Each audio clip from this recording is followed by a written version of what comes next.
worries at all. So with that, I would like to welcome everyone to this evening's meeting. Today is February 25th, 2021, and this is a workshop meeting for the Scarborough School Board. Could I have the attendance, please? Sure. Mrs. Giftus? Here. Dr. Gill? Yes. Ms. Casalonis? Here. Ms. Layton? Here. Mrs. Lindstrom? Here. Mrs. Seither? Here. Mrs. Here. So with that, I would like to welcome everyone to this evening's meeting. And Ms. Giftus? Here.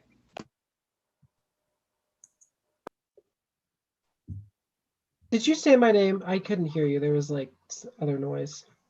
I did say your name. Oh, I'm here. I'm so sorry.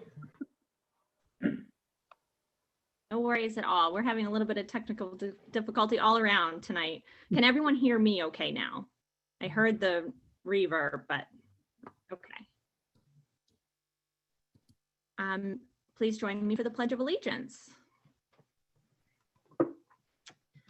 I pledge allegiance to the flag of the United States of America and to the republic for which it stands, one nation, under God, indivisible, with liberty and justice for all.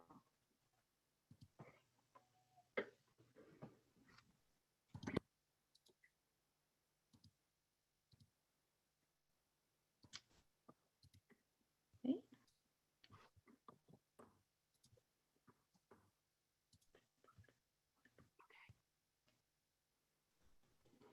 Agenda item 4.0 is our workshop, rules for school board executive sessions and committee formations. And with us tonight, we have attorney Melissa Huey from Drummond Woodsum. And Melissa has prepared the slide deck for us, so the floor is yours. Okay, so I'm back to the Pledge of Allegiance, I see. Good evening, everybody. As you were just told, my name is Melissa Huey. I think I've met most of you before, if not all of you. I'm a lawyer at Drummond Woodsum, and I was asked to just come and talk to you a little bit about executive sessions and committee formation. I'm not exactly sure what you want to hear about, so I put together a PowerPoint just to kind of get us started. But what I really want to do tonight is have a conversation. So is there any way you could share the screen and I could just put mine up so that I can use it, or is that not possible? Sure. Awesome. Except now you're gone. Anyway, what I was saying was I have a slideshow, but it's really not the be all and end all. What I want to do is have a conversation with you guys and answer any questions you have and sort of go where we want to go. So should I start the slideshow and we should go from there, or do you want to throw questions at me first, or how do you want to do this? I think having previewed the slides, Melissa, I think it would be great if you wanted to just get started. And this is a workshop. So for us, you know, that tends to be less formal. And so if you're open to taking questions as we go, I will monitor the panelist list for little hand raised, and we'll go that way. Okay. Okay, perfect. So can people see my slideshow? Yes. Okay, can I make it move? Who knows? Yes. Okay. So I say here it all starts with the Freedom of Access Act. And I just want to step back for a minute and say that I've been representing school boards and municipal boards for, well, longer than you want to know, probably longer than some people I can tell have been alive, probably most of you. And what I will tell you is that in my experience, I've found that a lot of boards, or at least some board members on boards, sort of fight against the Freedom of Access Act. They chafe and they try to, you know, kind of feel like it's their enemy. Some people, on the one hand, would rather talk about things sort of privately because they feel like that is more conducive to an open discussion. So they sort of fight against the open meeting part of the Freedom of Access Act. And then there are people on the opposite side of that who feel like transparency is so important that they fight against executive sessions. And what I try to encourage people to do is to really understand that this law is a law and similar to laws all over the United States that is really useful to boards. It really helps you get to where you want to be because it enhances public confidence in public entities by preserving really co-equal goals of ensuring transparency on the one hand, and that's the open meeting part, and protecting privacy where necessary. And that's also important. That's the executive session part. So there are two parts to the act, and both of them are really important. They're really good in Maine because they're spelled out pretty clearly. So just to go through it for a couple of minutes. Let's see if I can make this work. I like to start really with what the act itself says about the purpose of the Freedom of Access Act. And what the law says is the legislature finds and declares that public proceedings exist to aid in the conduct of the people's business. It is the intent of the legislature that their actions be taken openly and that the records of their actions be open to public inspection and their deliberations be conducted openly. It is further the intent of the legislature that clandestine meetings, conferences, or meetings held on private property without private notice and ample opportunity for the attendance by the public not be used to defeat this subchapter. So what it's really saying here is, and if you step back and think about it, it makes sense. We elect our public officials and we want to know what they're doing and we want to know how they get there. And if we do that, if we can see that open discussion, that really promotes public confidence in the board. So that's why we have Freedom of Access Acts. And that's really what the legislature is telling us. So public meeting, there has to be, and you guys all know this, so I'm going to go through this pretty quickly. There has to be public notice given. It has to be open to the public, meaning that anybody who wants to can attend, and a record has to be kept of the meeting. Little bit different now in COVID times. We used to say that everybody had to come together in a room. Now it's permissible, at least while we're in a state of emergency, to have meetings remotely. But the law says that every public official has to be able to hear, speak, and be heard by the public. Public attendance has to be available, and votes are called by roll call, which I know that you all know because I know that you all do that. But it's important to understand that even though remote meetings have to be available to the public, that doesn't necessarily mean you need to tape them all or you need to stream them all, but you do need to make sure that people can come if they want to come. So still moving on pretty quickly, that the Freedom of Access Act, and this is important, only applies to public proceedings. And it says public proceedings have to be open with limited and specific exceptions. And that's really what we're here to talk about when an executive session can be held. So public proceedings are defined as the transaction of any functions affecting any or all citizens of the state by certain enumerated public bodies like the Scarborough School Department.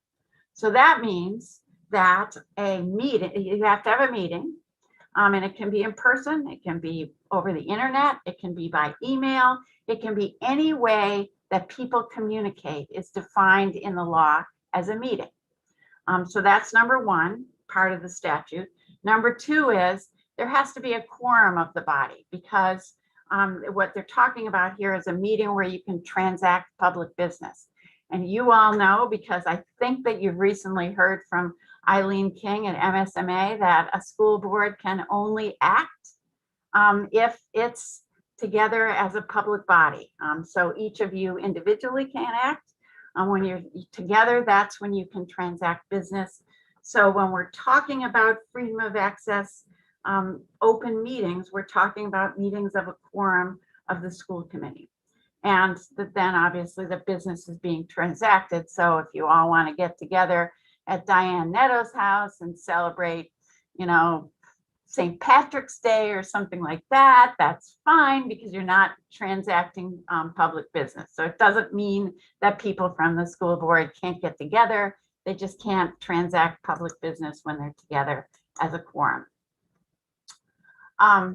So obviously that means that if there are meetings outside of the public meetings that you all notice, so if that's communications, group communications by email, or meeting at a school or something like that to transact business, there can be a problem because you haven't noticed the meeting. There probably isn't a record of the meeting, and the public can't attend. All those are all things that you know, but I just wanted to start with sort of an introduction, because that gets us into when can we, as a board, get together and talk about things privately. And not only when can we, but when must we? That's when there's an executive session. And again, the sort of beauty of the Freedom of Access Act in Maine is that it's very, very specific about when a board can go into executive session. So you can pull out the law and look at Title I, the Freedom of Access Act, and find out exactly when you can go into executive session and when you should go into executive session.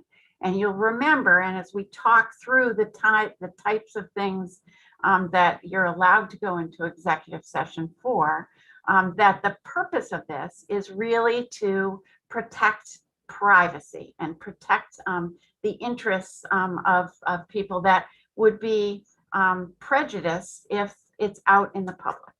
So when can you go into executive session? First, the Freedom of Access Act says that you can't go into executive session to defeat the purposes of the subchapter. So in other words, when we talked before about what the law is saying about the Freedom of Access Act is, we want things to be in the public. And so if you're going into executive session because you don't want things to be in the public, that really is defeating the purposes of the subchapter. Where you go into executive session for is to protect the privacy rights or protect the rights that are set forth in the statute about when you really need to go into executive session. Any questions yet? I've never been so clear. Or either that or you can't hear me and I don't even know it. Who the heck knows? We can hear you, Melissa, and Alicia has a question. Go ahead, Alicia. Hi, Melissa. Thank you for asking a question. It makes me think someone's listening. I think we're all listening, and I know that I was excited to have this discussion with you. What about the committee meetings? Maybe you're going to get to that later, but that's not a quorum of the board, but they're conducting board business. And so a few slides back, were those all ands? That all three of those factors needed to apply, that that there needed to be a quorum and you needed to be conducting board business? Yes. So you're not really conducting board business as a committee if you've got a couple of people, say a couple of board members, and maybe you've got some administrators, maybe you've got some students, maybe you've got some community members or whatever, and that committee isn't conducting board business. What it's doing is studying something, usually, to make recommendations to the board. And then the board from there is going to take those recommendations and that information that it gets from the committee and transact board business. So whether it's a committee that includes a couple people from the board or a lot of employees, or it's just a consultant that you're hiring to do stuff for you, that's not covered by the open meeting rule. What's covered is when you all get together and act on that information that you get and then transact the business of the school department. Make sense? Yeah, so that applies for ad hoc and standing committees? Yes. Okay, thank you. So when we're talking about executive sessions, there are only 8 permissible reasons to go into executive session, 6 of which really apply to you. There are a couple that I'm not going to talk about because they are about code enforcement and stuff like that. And although I know you're all interested in code enforcement, we only have X amount of time. Personnel matters, suspension or expulsion of a student, discussion or consideration of the condition or acquisition of real or personal property, discussion of labor contracts, consultation with attorney, and discussion of information contained in records where access is prohibited by statute.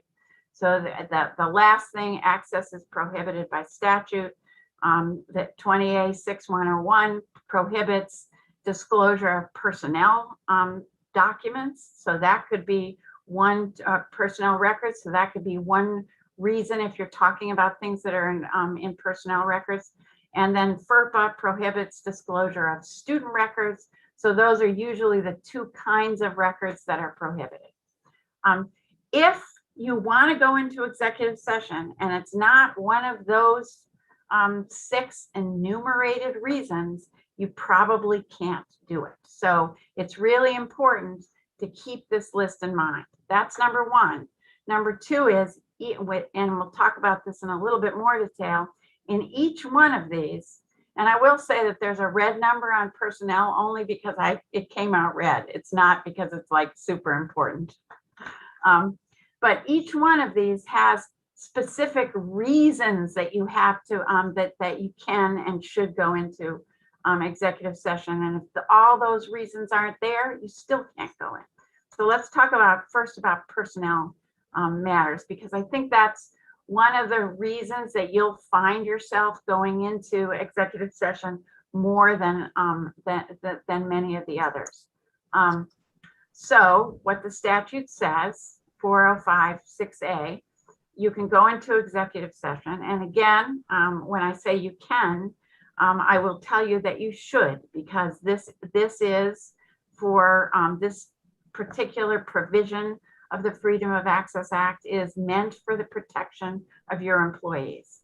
And your employees have to have that protection, not only because their personnel records are confidential by statute, but because they have, all of us as employees have confidentiality rights, and we don't want and we shouldn't have our personnel information discussed in a way that the entire community can see it, and unless they're talking about how great you are. I guess that's okay, but anyway, so this is when you can go into executive session, when you're talking about employment, appointment, assignment, duty, promotion, demotion, compensation, evaluation, disciplining, resignation, or dismissal.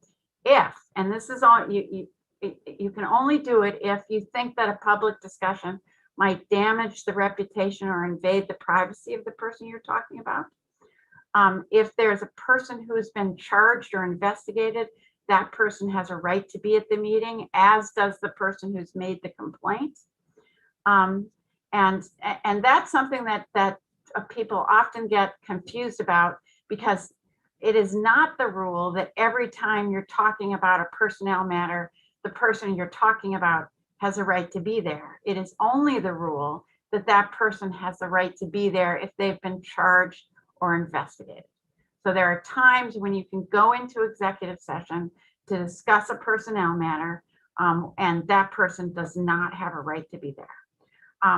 But I want to highlight the very first part of that section where it says public discussion might damage the reputation or invade privacy.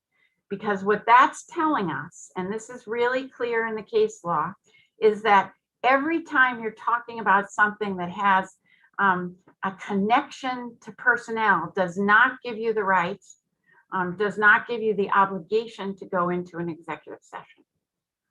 Only if you're talking about a specific person and it might damage that person's reputation or invade their privacy.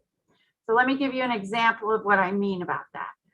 There have been across the state a number of times when school boards, for example, have been considering a reduction in force. So they want to go into executive session and talk about whether to do the reduction in force. And they want to do it in an executive session because it's going to get the community all upset. And, you know, you might be talking about laying off some ed techs or some bus drivers, and then they're going to get upset. And you don't want to get them upset before you've made that decision. So you would be tempted to use this section of the Freedom of Access Act to go into executive session. But if you were tempted to do that and you called your lawyer would say, you can't do that, because here we're not talking about, in general, a layoff is not going to damage the reputation or invade privacy. And in fact, talking about whether to do a layoff or not is exactly the kind of thing that the legislature has in mind when they're saying, we want to see the way that the school board is thinking about it and what they're considering. Again, I can't stress enough the fact that just because something is a personnel matter does not give you the right to talk about it in private. You've really got to examine whether there is a potential for damaging of the reputation or invading of privacy, or if you're perhaps talking about personnel records that are confidential. Make sense? Questions about that? Alicia has her hand up, and then Sarah, you have your hand up also. Oh, Alicia has put her hand down. Sarah, go ahead. You're on mute, Sarah. Thanks. So my question is just around the committee work that I think maybe we've in the past done in or committee assignments, potentially done in executive session, which I think we're learning that maybe wasn't appropriate. And so moving forward, making sure that we do that correctly. I guess I'm just looking for more clarification, Melissa, around where it says assignment and then the first bullet there around damage reputation. And because some of the committees that we're choosing, right, have staff on them. And not that I think that it would necessarily damage the reputation, but out of respect for their privacy, because some of the applications may have some private information. In that case, is it then appropriate to discuss committee assignments in executive session, or does that still need to happen in public? So I think, and I don't want to talk about the past because the past happened, but I think to give you some general guidance, it's really going to be in some ways fact specific. The first thing is, if you're talking about a committee that only, and if the board was actually involved in a committee that only had to do with staff, that might be one thing. If there are staff and other people, then that is not a personnel matter. So what you're really looking at here is whether, again, looking at that damage to the reputation or invade privacy. So if you're going into executive session to talk about specific employees and their performance, then other than just saying that they're like super great teachers or something, but if you're going in to talk about their performance, that might damage their reputation, or it might invade their privacy because you're talking about. But if you're talking about a larger group that includes, say, community members or things like that, there is no basis really to go into executive session in that instance generally. And again, the Freedom of Access Act is, of course, fact specific, but I think as a rule of thumb, anytime that you're talking about somebody who's not an employee, you can't use 405(6)(a). And if you're talking about an employee, you have to be thinking about, you know, is this really an invasion of privacy, or is it that we just would rather talk about this by ourselves? Make sense? Yes, thanks. Go ahead, Alicia. Thank you. So my question was basically Sarah's, but I'll just ask sort of a follow-up. So and I'm looking forward to like we have to do the, pick the candidates for the superintendent search committee, for example. And so to have that frank discussion publicly would worry me that you would invade the privacy of community members, for example. And how do you have that conversation publicly and balance the public's right to know with really needing to hash out the details of like their work experience and sort of comparing and contrasting different candidates? How do you have that honest conversation and value their privacy rights as well? So I think that's one of the problems with discussing that as a full board, because once you you get into that process as a full board, there is no basis to go into executive session to talk about community members.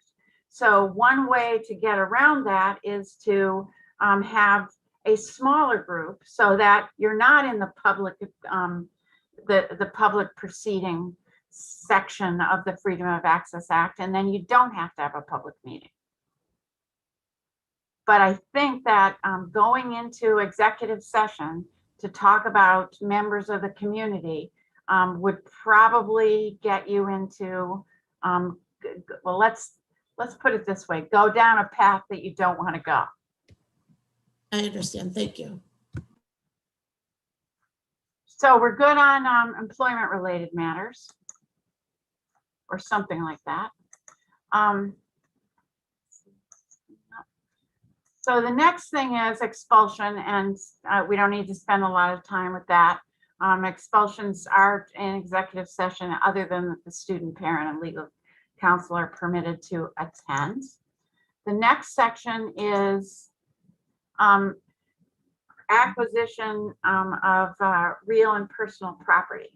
And here again, this is a provision of the Freedom of Access Act that allows you to go into executive session, but only if premature disclosure of the information would prejudice the competitive or bargaining position of the agency.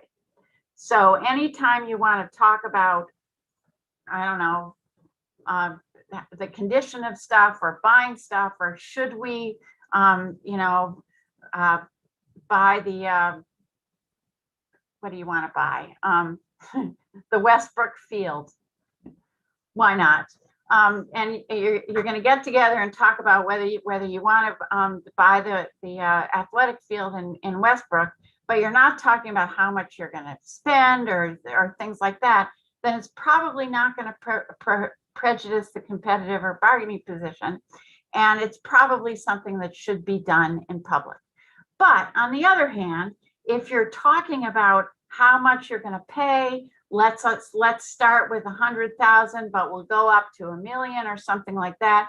You can see that if you have that discussion in public, it doesn't work because the person you're bargaining with is going to know that your initial offer is a bunch of baloney, and they're going to wait till you get to $1 million. So certainly, here again, this is where the Freedom of Access Act is pushing you into doing something that is both transparent when it can be and private when it has to be. Make sense? Okay. Next one, executive session for bargaining.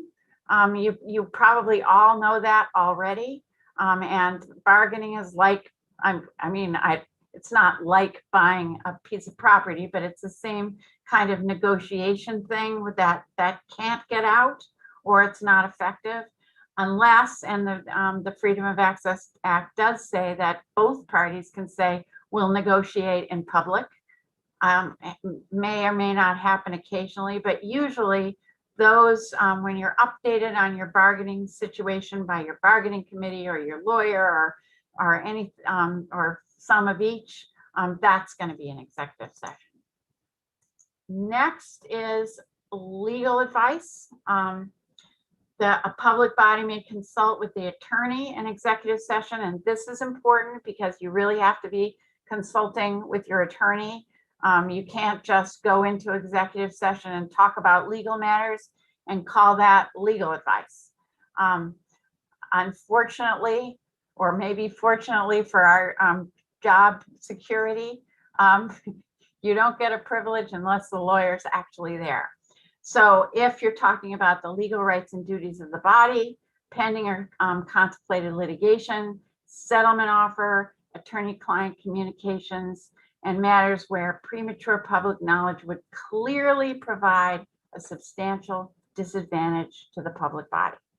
That is not every time you talk with your lawyer.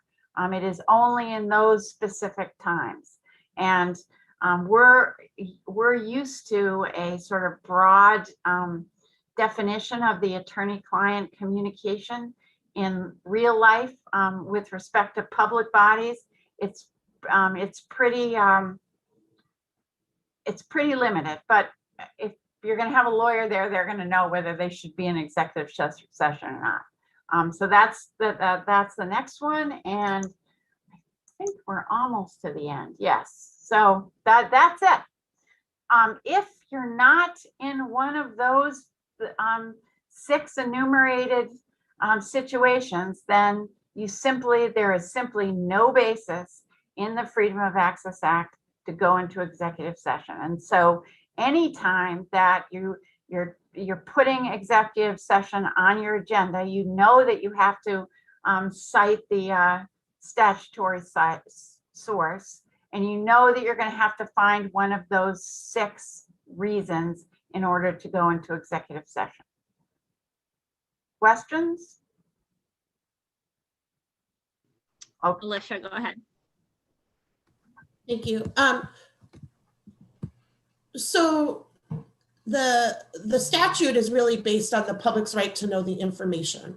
If the public doesn't, and we really as a board taken steps to try to go above and beyond that and provide that information to the public as frequently as we can. But when there may be a time where that information is, like I said, something that's sensitive information,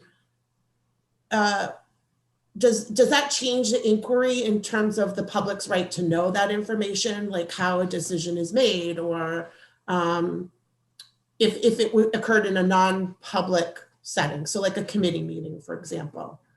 So I'm not sure I understand. So if a decision was made in a committee meeting, for example, Okay. That the public doesn't have the right to attend that meeting, do they have a right to know that information? Well, it depends. If the committee information is being transmitted to the board, the full board or a quorum of the board, then that when it's transmitted, it could be transmitted by an email, and then that's a public record, or it could be transmitted at a meeting, and then that would have to be transmitted in public session. Am I answering your question? Yes, thank you. Okay. So this just says that you have to have the 3/5 of members present to vote to enter. You have to have a statutory source. You move pursuant to 405(6)A to discuss personnel matter. I think you're supposed to put the statutory citation. Best practice is to put the statutory citation and then what it is in real words. So to discuss a personnel matter, or to consult with legal counsel on your legal rights and duties or something. And that's really just to show the public who's there and they see you, going into executive session, that here's the reason we're doing it. So that's basically it. So that, I think, is all I have on, I guess it's important. Executive things that you can't do in executive session. And here again, I'm pretty sure that all of you know this. but you can't take any formal action, obviously, such as voting. You can't stray from the topic cited to enter. So if you've gone in to discuss a personnel matter, you can't say, oh yeah, and what about buying the Westbrook athletic field and start talking about that. That's really, really hard to do. And I know that because I've been in tons and tons of executive sessions. And when you're in there and you're thinking about a topic and you're right next to somebody and you just start to stray. And all I can tell you there is that I think that everybody is going to stray at some point in an executive session, and every other person has the responsibility to make sure that they're not, and say, wait a minute, that's not why we're here. That is not being a nudge. It's really helping your colleagues remember what their obligations are. Last thing, really important, you can't disclose the contents of the discussion outside of the executive session. As I said before, the executive session is to protect privacy and protect the school department. If you disclose what was discussed outside of the executive session, that's, I think, a real violation of your duties as a board member. So I'm going to skip public records because I know you know all about them. And except to remind you that everything that you do is basically going to be a public record. So remember that what you write, you should want to see on the front page of the Press Herald, because you might. So committees, and I think committees are not discussed in the Freedom of Access law specifically, but you do have a policy, as you, I'm sure, know, that really guides you through standing committees. That's policy BDE. So it says that policies, standing committees may be established only if strictly necessary to study operations in specific areas and to make recommendations for board action. They have to be formed annually by the second meeting in December. They're dissolved automatically at the end of the year. They may not include a majority of the board. And that's kind of an important thing, because what that's saying is your standing committee, and you may choose to have your standing committees open to the public, but if they aren't, that's okay, because they don't have a majority of the board on them. The members and the chair are appointed under your policy by the board, the school board chair. In terms of ad hoc committees, you do not have any policies that I'm aware of. Somebody will correct me, I'm sure, if I'm wrong, but I did not see any policy that pertains specifically to ad hoc committees. Obviously, ad hoc committees are created for a specific purpose, and they cease to exist not at the end of the year, but whenever that purpose has been achieved. So the question is, well, how do we deal with ad hoc committees in terms of things like, appointing a chair and things like that? You don't have any guidance. You can probably do whatever you want. If it were me, I think I would follow the standing committee policy in terms of that procedure that you have for ad hoc committees too. So I think that I would be saying that the board chair, if the board chair should appoint a committee chair for the standing committees, it would only make sense that the board chair would also do that for ad hoc committees. I think that's just about it. Yeah, look at that, a black screen. So we've got 15 minutes. What would you like to talk about? So, Melissa, I think, as you can probably tell just from being with us for 45 minutes, like this is quite a mind shift for some of us in terms of, to Alicia's point earlier, we really have worked, the five of us who have been on the board now for 2.5 years to increase our transparency. and to make sure that all of our meetings are posted, and that, you know, and now in a time of COVID, that the links are posted and that they are posted, you know, with an agenda. And we really hold ourselves to a high standard for making sure that the community has access to our committee meetings. And so this idea that, you know, it's okay to have a closed meeting. You know, and what I'm saying certainly is that it's okay to have a closed meeting under the Freedom of Access Act. If you all have had open committee meetings forever, and then suddenly you were not to do it, I'm not sure that that would help your standing in the community. So. Absolutely. And that's certainly, I don't anticipate the whole board deciding that that's the direction we should go.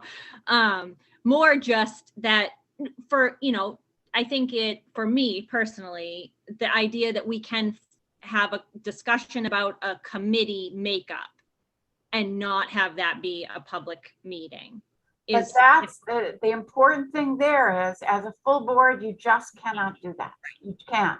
Or as a quorum of the board, I mean, there may be circumstances where that's okay. As I said before, everything really depends on the facts. But in general, when I look at those 6 reasons that you can go into executive session, it's going to be really hard to come up with a reason that you could or that you'd want to. If you think about things like where you're including the community, they're going to want to know sort of what goes into that. And that's, you know, that's a hard balancing to make, but the Freedom of Access Act has really decided that in favor of it being public rather than not. Okay. Nick, go ahead. Yeah, I was thinking as April was talking, and I'm thinking about all the meetings I've sat in, committee meetings over the last 2+ years, where it's like if the door starts to swing closed, somebody panics and it's like, oh no, the door can't shut, because if it shuts, it's not a public. and I think about that now, and I'm kind of relieved that if the door accidentally clicks shut, we're not in some violation. You're not going in chains. You won't be wearing stripes. That's right. It's a relief for sure. Thank you. So anybody else? Any other thoughts?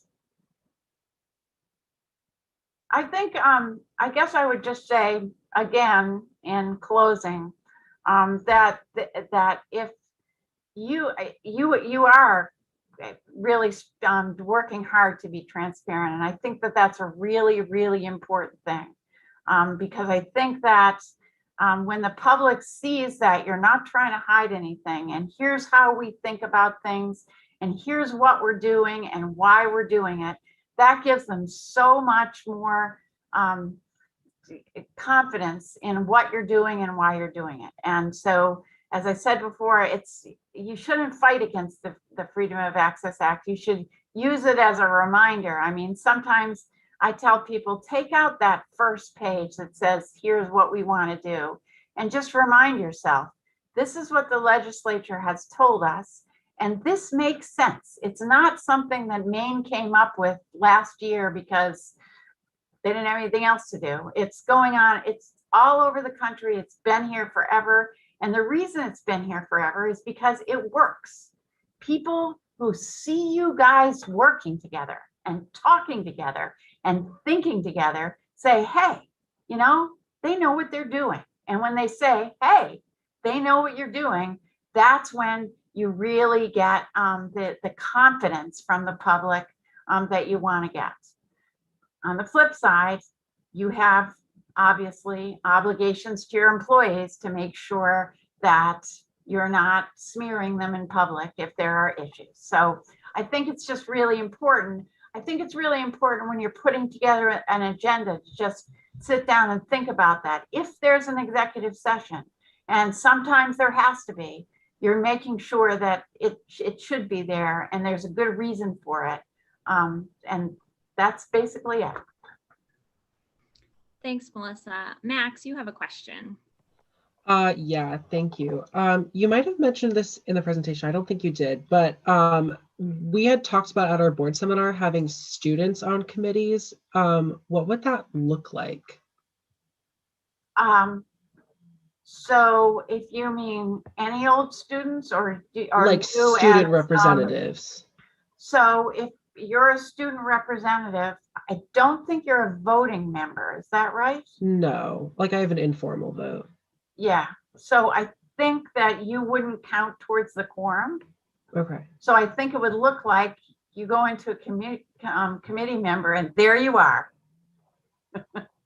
Awesome work. Okay, cool. Thank you. Okay, so go forth and meet. Melissa, thank you so much. Okay. I know that this was very beneficial for the board, so we appreciate your time, and this was definitely something that we needed to discuss, and I think you've certainly given us a lot to think about. So. And I also just want to encourage you, if there's ever a doubt, just give us a quick call. You know, I mean, that's what we do. I've litigated tons of Freedom of Access Act cases. You don't want to be there. I can tell you that. Super fun for me, but not for the client, I've noticed. Okay, have a good night. Thank you, Melissa. Bye. Thank you. Everyone else, the time I have is 6:52 p.m. Our regular scheduled meeting begins at 7, so go ahead and take a break, and we will reconvene at 7 o'clock.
looks like just about everybody's back. So if you can hear me, go ahead and turn your camera back on.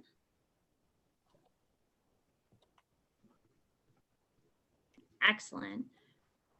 Good evening and welcome to the Scarborough Board of Education meeting. Tonight is Thursday, February 25th, 2021. This is our regular board meeting. Diane, could I please have the attendance? Sure. Ms. Giftis, Here. Dr. Gill, Here. Ms. Casalonis. Here. Ms. Layton, Here. Mrs. Lindstrom, Here. Mrs. Seither, Here. Mrs. Turner, Here. Mr. Bennett, Here. and Ms. Giftis. Here. Okay. Agenda item 3.0 is the Pledge of Allegiance. I pledge allegiance to the flag of the United States of America and to the republic for which it stands, one nation, under God, indivisible, with liberty and justice for all.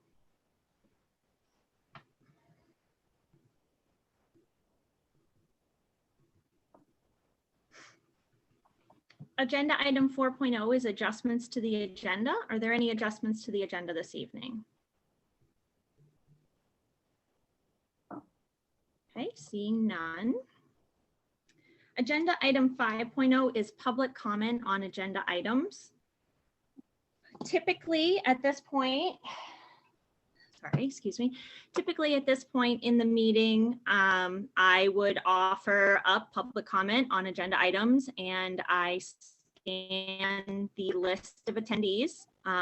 Those people in attendance who would like the opportunity to make a public comment, if you open the window and you can see the list of attendees, you should have a button next to your name that indicates that you can raise your hand. If you raise your little blue hand, then that will indicate to me that you would like to make a public comment, and I will take public comments in the order in which the person raises their hand. As a reminder, public comment should be addressed to the chair, and each person is asked to please respect our 3-minute limit. I, in the past, have not kept strict time, but I'm asking tonight, given the amount of interest in public comment that we anticipate having, that everyone really try and respect that 3-minute time limit, please. In addition, we have the option, because we are virtual, to submit public comments via our email address, publiccomments@scarboroughschools.org. Over the last couple of days, we have received a significant number of public comment, many more than we have ever received in the past, and I am happy to read those into the public record. However, I will do so with the caveat that if you are in attendance at the meeting, I would kindly nudge you to make your own public comment.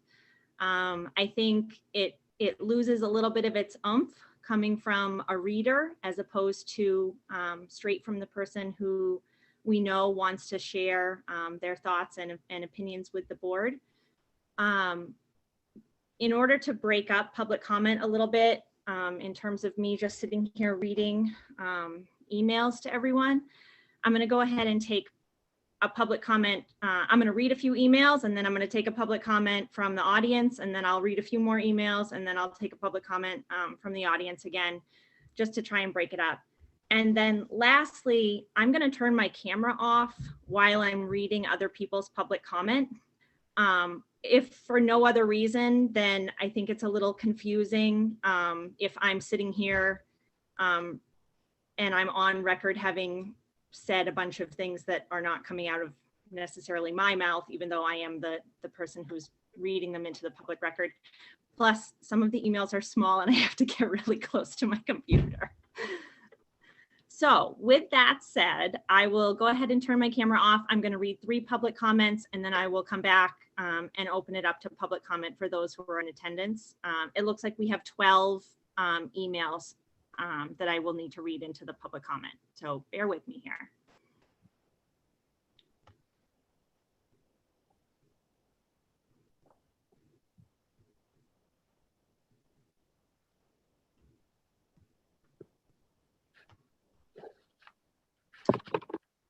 Public comment number 1. This is from Jennifer Leonard, mother, friend, and aunt of Scarborough students. Both my son and daughter need in-class learning to more deeply internalize higher learning through discussions and social interactions, isolated learning all the while adapting to new human health standards and coronavirus presents us. Lessens students' initiative, whether from inconsistent broadband or inconsistent accountability standards to mark progress with an adult or with their parent or guardian. Maine's 6 criteria for reopening schools in-person learning is determined by controlling the spread of coronavirus. Elements of the reopening criteria focus each school unit to consider their availability to healthcare services, resources, and supplies, all while considering distance and population. Vaccines have not been considered in the criteria.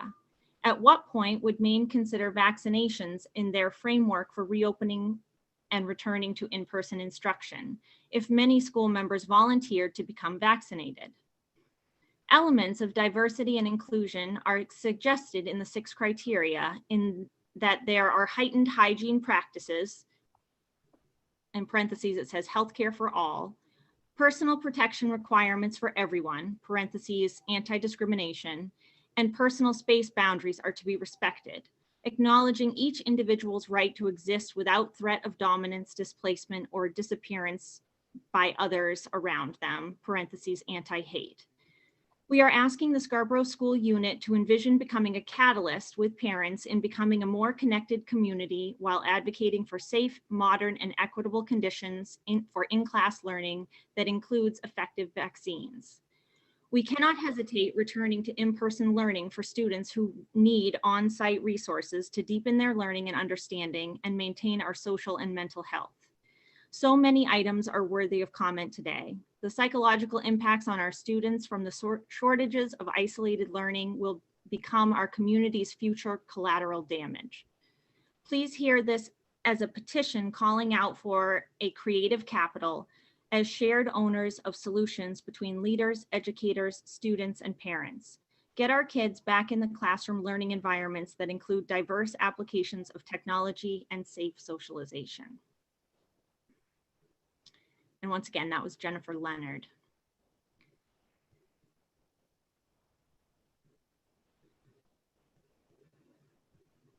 Okay. Email number 2 is from Elizabeth Avantaggio. Scarborough students and parents deserve a plan and a return to full in-time date. How can we be asked to register for kindergarten for fall of 2021 without even knowing what the school year is going to look like? Data shows the transmission in schools is very low, especially here in Maine. So why do we continue to disregard the needs of our children and hold so stringent to a distance guideline that makes return to full-time school in Scarborough nearly impossible? The community deserves better, and we need leadership who will work creatively to get our students back into the classroom where they belong. Respectfully, Elizabeth Avantaggio. Our next public comment is from Emily Peck. As a parent of children in the Scarborough school system, I am writing to support the current hybrid learning model until all teachers, parentheses at minimum, can be vaccinated. You will undoubtedly hear from many people tonight who want the schools to reopen fully. The science is indisputable that it is not yet safe to do so with our current class size and space. The concerns these parents are feeling about hybrid learning are valid, and I understand that many parents need more support, but it cannot come at the risk of teachers and school staff safety. Thank you, Emily Peck.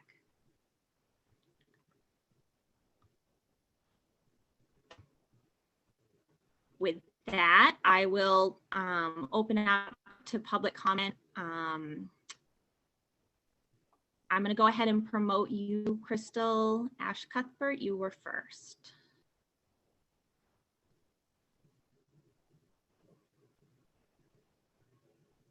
And you should be all set. You can unmute. April, can you hear me? I can, Crystal. Thank you. Okay, thank you. Good evening, ladies and gentlemen of the board.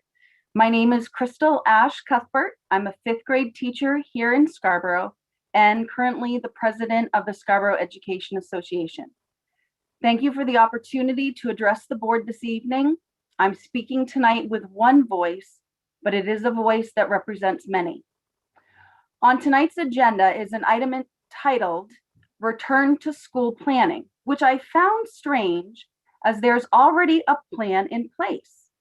Upon further investigation and discussions with my colleagues, it became clear that there's a movement afoot in our community to increase in-person instruction. Some members of our town have expressed that 100% full in-person learning is the expectation. To be truthful, the educators of this district would love it if we could just go back to normal. We are in agreement with the argument that the best place for our students to learn is in a classroom with their teachers and their peers. We also know that relationships with kids are stronger with every personal interaction they have. Another reason why teachers would love to go back to full-time in-person instruction is because, quite honestly, it's a lot easier. This year, educators are working harder and longer hours than any other time in their careers. They plan instruction for students who are in person, a different set of activities for the students that are remote, and if they have any students in quarantine, a third set of lessons for them. Now, Scarborough teachers have always been willing to work hard and make sacrifices for their students. They sacrifice their personal time in the evenings and weekends, creating lesson plans, giving student feedback, making assessments, finding online activities that will engage their students, as well as communicating with parents and colleagues. They sacrifice their personal finances to purchase materials that students need, items to organize their classroom, or even books for their learners to read. They sacrifice their health and well-being when they don't get enough sleep, are unable to exercise, or spend time with family and friends because they put the needs of their students before their own. But the one thing that we are not willing to sacrifice is our own lives, the lives of our loved ones, or the lives of a single one of our students. That is absolutely where we will draw the line. While COVID research has shown that school-age children with the virus have more mild symptoms than adults, children have died from COVID. Hundreds of staff members that work with the students of Scarborough are above the age of 55 and or have pre-existing health conditions. Contracting the coronavirus would be life-threatening for those individuals. You, the school board, made a legally binding agreement with the association that the district would meet or exceed CDC guidelines. And at this time, there have been no changes to those guidelines. Additionally, positive cases are occurring regularly in the walls of our schools, even with those guidelines in place. Therefore, the fact that a return to full in-person instruction is even being discussed is giving a false hope to the community and placing even more pressure on teachers during an already unprecedented, challenging year. We, the educators of this town, like educators around the world, want our students back, all of our students. But forcing an increase to in-person instruction before it is safe to do so would be short-sighted and irresponsible. Until all staff members are able to access vaccinations and or the CDC guidelines have been listed, the district must stay its current course. For returning to normal education isn't worth sacrificing even one life, not even one. Thank you, ladies and gentlemen of the board, for your time. I appreciate your consideration. Thank you, Crystal. I'm going to promote Terry Bartles.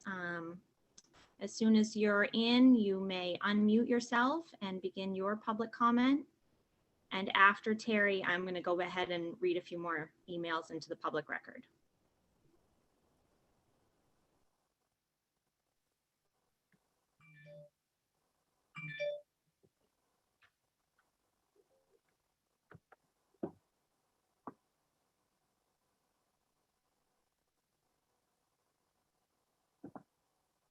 Terry, are you with us?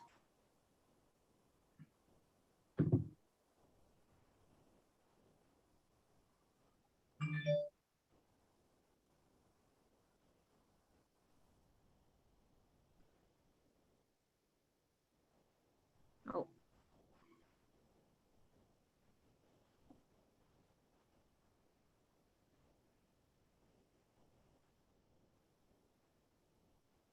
You should be able to speak. Terry, are you with us?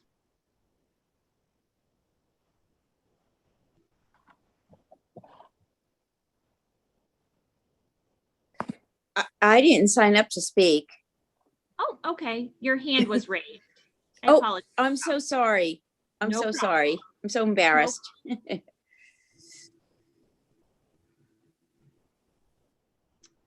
Stella Pine.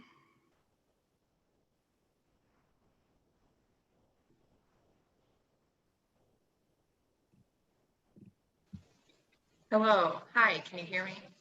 We can hear you. Great. Hi, I am Stella Pine, mother of two, with my oldest in first grade at Pleasant Hill. And I want to start by saying that I'm glad tonight's agenda includes returning to school planning. My family and I moved to Scarborough nearly 2 years ago from St. Louis, Missouri. We were not familiar with Maine at the time. And when we were house hunting, the school district recommendations made a big impact on our search areas. Scarborough was talked about as being one of the best. I realize the past year has been an unprecedented one, but as a parent of a first grader and a relatively new Scarborough resident, I've been disappointed with how students' education has been handled. With Maine's comparatively low COVID cases, I would have expected our schools to be among the first to open back up fully to students. My nieces and nephews in Kansas City, Missouri, and Northville, Michigan have been in full-time school since September. I know friends in Texas, the Austin and Dallas-Fort Worth area, whose children are also back in the classroom 5 days a week. To watch children in areas of the country with much higher COVID cases receive a full year's education and watch my child fall behind academically is stressful and frustrating. More recently, in our own state, other districts are beginning to increase classroom time for students. And I would expect Scarborough to be a leader in those efforts as an example to the rest of the state. The hybrid education being offered in our district is failing most of the students. My daughter loves being in class on Mondays and Tuesdays. The rest of the week is lost time. Little interaction with her teacher and other classmates makes for a long and lonely remainder of the week. I do my best to supplement the school's curriculum and keep her moving forward academically, but I can tell she's not where she would be with a full-time education. It makes me nervous for next year, knowing that students across Maine are falling behind. The quality of education and standards which Scarborough schools seem to pride themselves on appear to have been sacrificed unnecessarily. It is my hope that in this meeting and future discussions, we hear about Scarborough Public Schools' plans to get our students back in the classroom full-time with a specific timeline to go with it. Whether that means staggered returns with primary schools starting back immediately or getting creative with space options or combination of efforts. It's time to think creatively, use resources wisely, and do everything humanly possible to get back on track with the education of our children. Thank you for your time. Thank you, Stella. Our next public comment to be read into the record comes from Erin Perry. Erin writes, I would like to contribute to the discussion of our schools opening full-time. My family is in hopes that full-time in-person school can resume by September. I am the mother of a kindergartner and 3-year-old. In the fall of 2020, we decided to join a homeschool pod for my eldest son. The driving force behind making this decision was my son had reached an age when he was ready to grow from pre-K, maturity-wise, energy-wise, educationally, and emotionally. My son has an abundant amount of energy. He saw an occupational therapist for some time to help with ways for him to navigate this.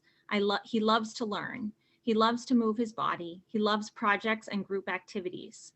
With that, he becomes overactive and extremely overwhelmed. He requires things public schools could not offer him this year: multiple recesses, interactions with other children, group learning, and sports. His 3-year-old brother has been affected by the trickle-down of this as well.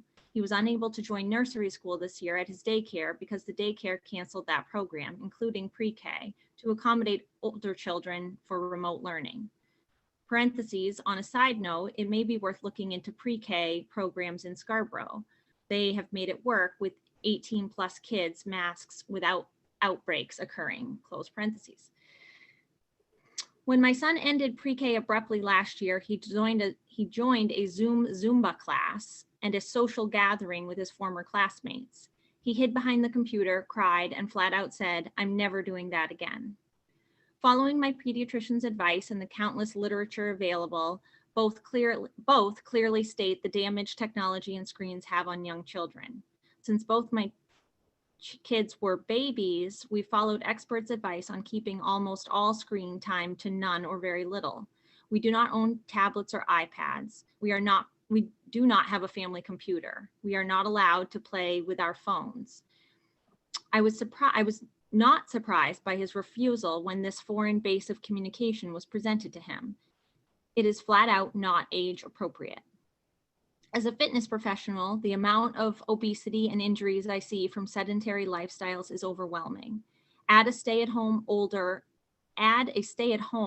order for both children and adults, and the numbers are astounding. Trading in children's recess and sports for computers and television, we are setting ourselves up for years of trying to undo what is being done at this moment. Not just from a physical point of view, but from growing and learning healthy social habits with their peers. The cost to homeschool our children has been hard on our family. For myself, being self-employed in one of the businesses that is being hit the hardest by the pandemic has been a struggle. Teacher pay, paper, supplies, cleaning supplies, snacks, water, books, and teaching tools are part of the deal. My husband and I knew that getting into it. There is a zero tax break or write-off for homeschool.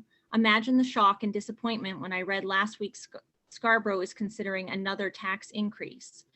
More taxes in one of the most taxed towns in one of the most taxed states. With no full-time school, no true sports to speak of, paying for fields and clubhouses that are not being utilized to their full potential. Scarborough recently took over the former House of Lights on Payne Road to assist with remote learning. If it is spacing that is a concern, why not utilize that space for the overflow this fall? As taxpayers, we deserve to know what is being discussed at a board level for a plan pertaining to our children's education. Bottom line, kids need to be in school. We cannot thrive as a community with the constant burden of children not having access to full education and physical activity. Parents need to be able to financially support their children, homes, and communities. Once again, that was Erin Perry.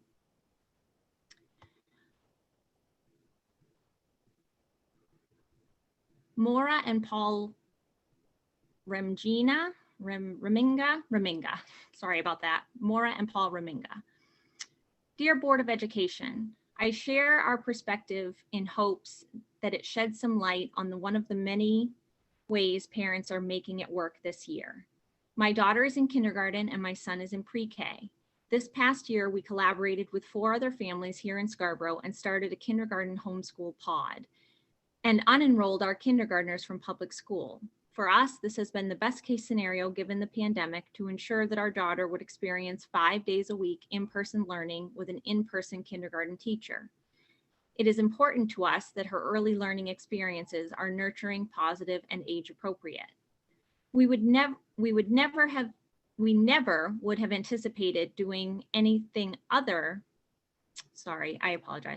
We never would have anticipated doing anything but public schools for our children, and I hope that doesn't have to be the case for next year. My son is currently in pre-K and has been thriving with also going to school 5 mornings a week. Having routine, structure, and schedule that nurtures their curious minds has made the difference this year. The children have no problem wearing masks and have adapted to COVID-safe lifestyle, keeping social circles very small, wearing masks, washing hands frequently, having temperature checks, and staying home in the event of any cold-like symptoms. My husband and I are both self-employed, and having consistency in their learning environments allows me to be able to run my small business that I opened 7 years ago and see clients one-on-one at my yoga studio.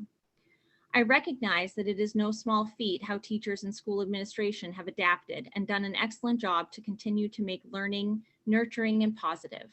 We have excellent teachers in our school system, dedicated parents in our community, and I know everyone is doing their best this year. It is my hope that the Scarborough School District can eliminate hybrid learning for elementary school and develop a plan to open 5 days a week by the start of the new school year. It is critical for the well-being of this generation to open in-person learning in school full-time. The mental and emotional toll on children is a disheartening component of the need for in-person learning more than 2 days a week.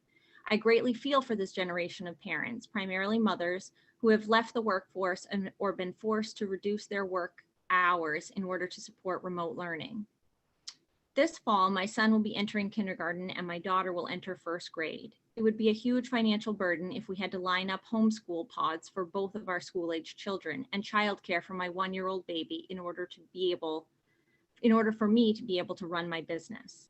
I realize there are many families that feel more comfortable with remote learning and others that would feel comfortable sending their children back to school 5 days a week.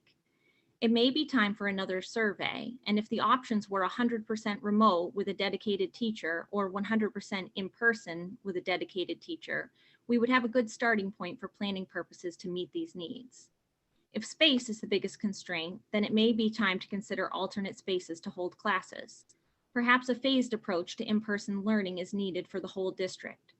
Regardless, if the plan is to open 5 days in-person learning in 2 months, 6 months, or a year from now, we should begin the planning process and be ready. Thank you for your time and consideration, Maura and Paul Raminga. I'll do one more. This is from Linda Beaver. To whom it may concern, first, I appreciate and commend the teachers for working with children to build a solid foundation for the future generations to come.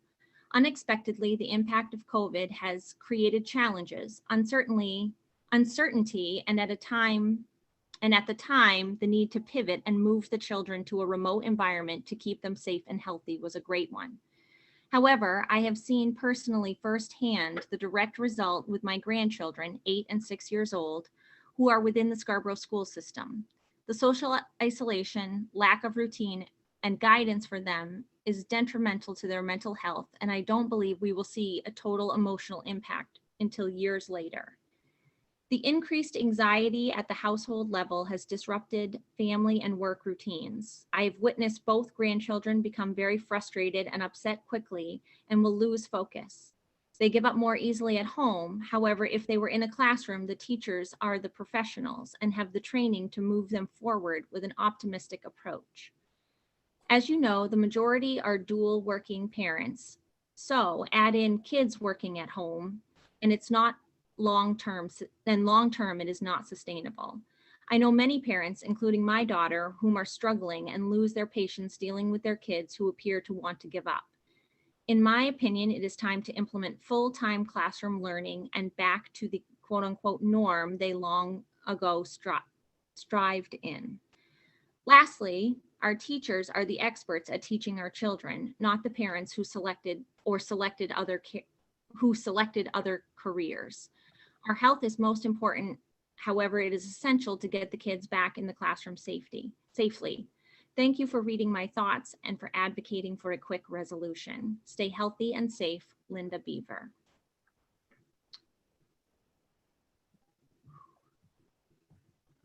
With that, I will head back over to in-person public comment. And Katie Treem, I'm going to promote you.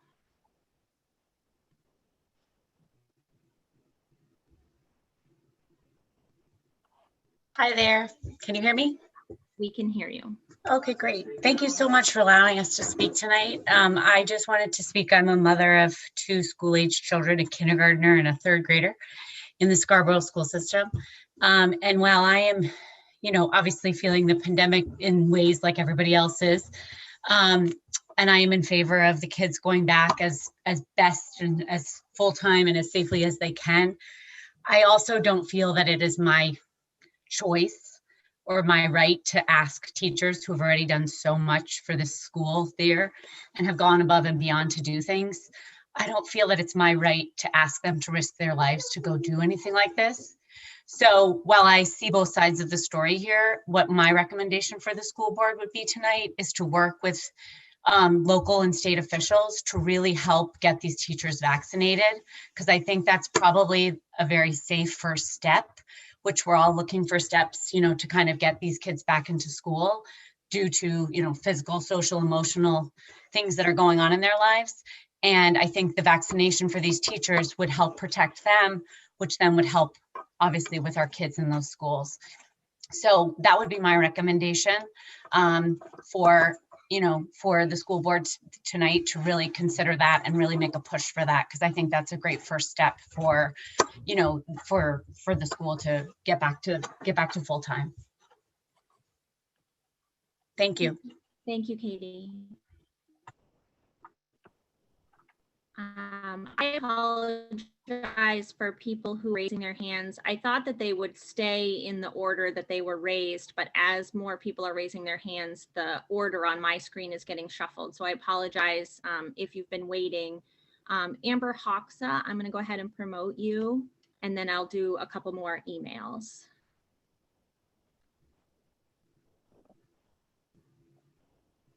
Have to unmute. Hello? Hi. Hi there. Okay, here we go. Hello, my name is Amber Hoxa and I live in Scarborough. My 2 kids attend school here, one at Wentworth in 3rd grade and the other is at Pleasant Hill in 1st grade. I myself am a product of the Scarborough public school system. I am also a member of the Return to In-Person Learning Group, which is a student advocacy group for return to in-person learning.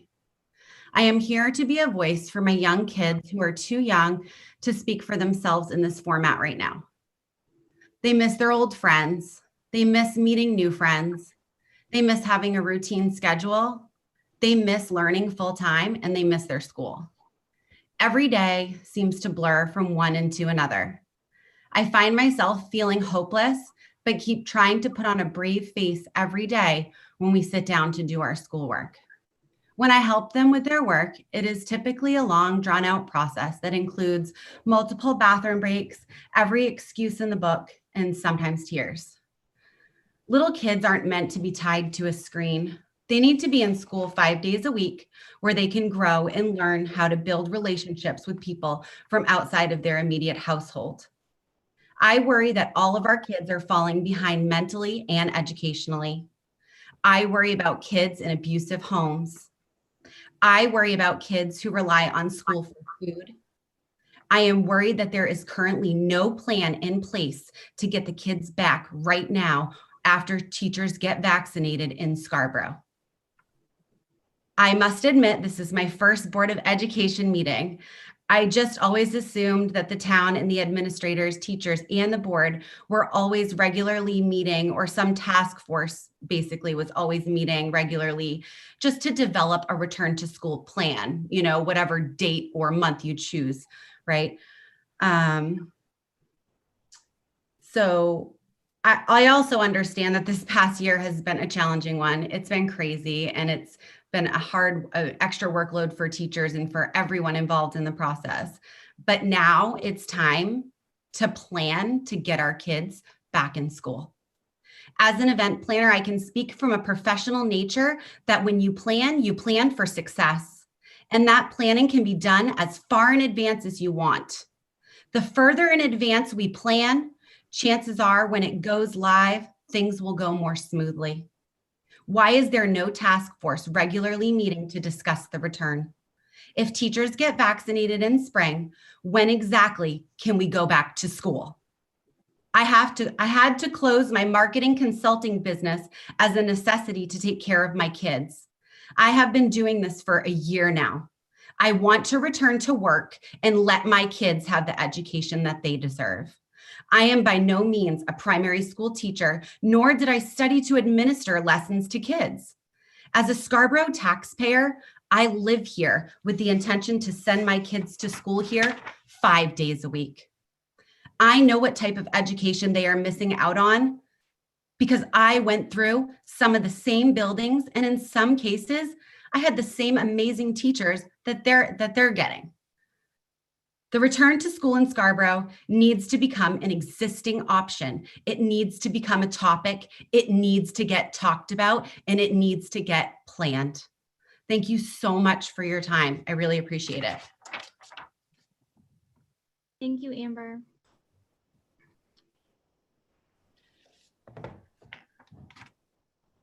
Our next email public comment comes from Bethany Jensen. My name is Bethany Jensen. I have 2 children in the district, a 5th grader at Wentworth and a 9th grader at Scarborough High School. I had the opportunity to participate in the STRRT during the summer, and I am looking forward to participating once work starts again this spring. I work in another district as a special educator. I want to say that as a parent and educator living through the ups and downs of the past year, I am tired. Like many of you, I am feeling on edge most days. It has been a challenge to be a good parent, a good employee, and a good citizen at the same time. Many of us are putting in extra hours and feeling frustrated that we are still dealing with this pandemic, now a year later. I want to thank and commend the teachers and staff of the Scarborough School District for really living the educational philosophy that the district espouses. All of the staff have taken on the extra responsibility and challenge that they have been given with grace and a sense of devotion to our students. The creativity, dedication, and pure ingenuity on the part of our educators and support staff continues to impress me and make me feel proud to be part of this community. The question will be raised tonight: when will we return to school full time? I would like nothing more than for things to quote, go back, quote unquote, to normal. But the reality is Scarborough is a growing town with limitations on space in each building. We are bursting at the seams before we had to distance ourselves 6 feet apart. I would ask that parents, in particular working parents like myself, consider that this is an exceptionally difficult situation for our school administration to be in.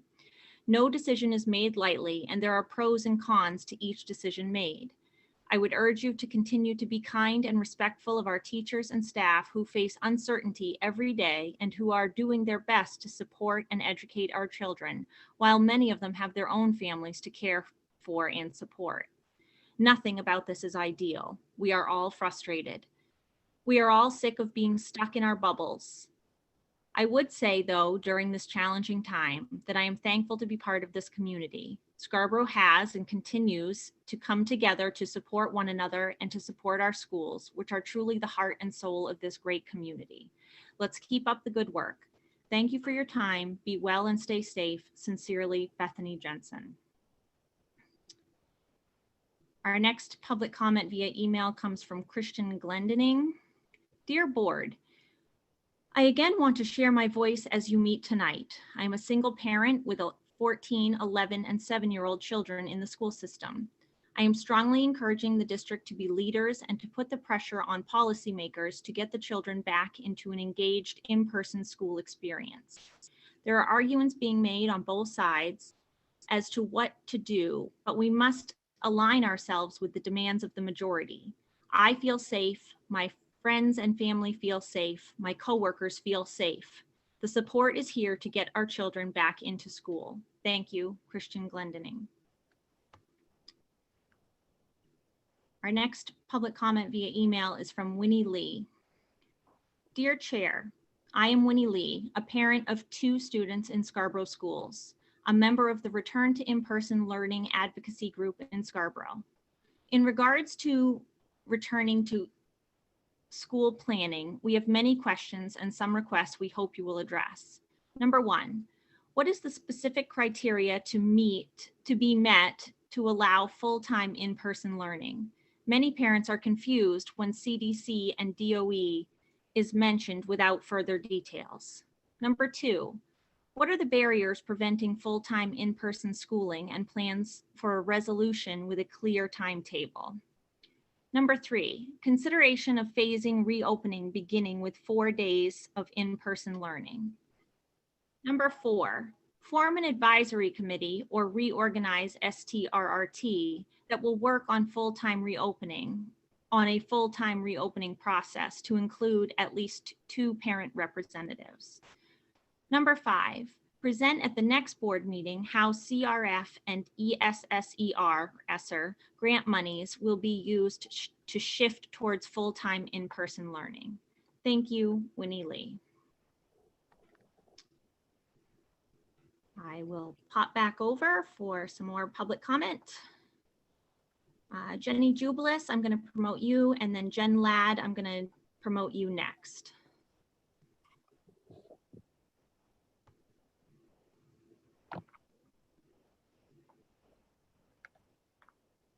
Hello, can you hear me? We can hear you. Okay. My name is Jennifer Jubilis. I'm a parent in the district, and I'm a pediatric infectious disease physician. I have listened to these increasing calls to reopen our schools fully with mixed feelings. As a parent, I want nothing more than for my child, all of our children, to attend school 5 days a week.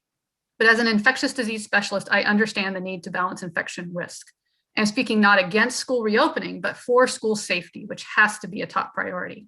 There are several misconceptions at play here. The first being that Maine schools are not open. In fact, Maine schools are fully open. All counties are green, which means schools can open 5 days a week with risk reduction strategies in place, including masking and distancing. For most schools, including Scarborough, it's the distancing that creates a challenge and is why we remain hybrid. Students have to be 3 feet from each other with masks, 6 feet from each other without masks, including at lunch, and adults have to be 6 feet from everyone.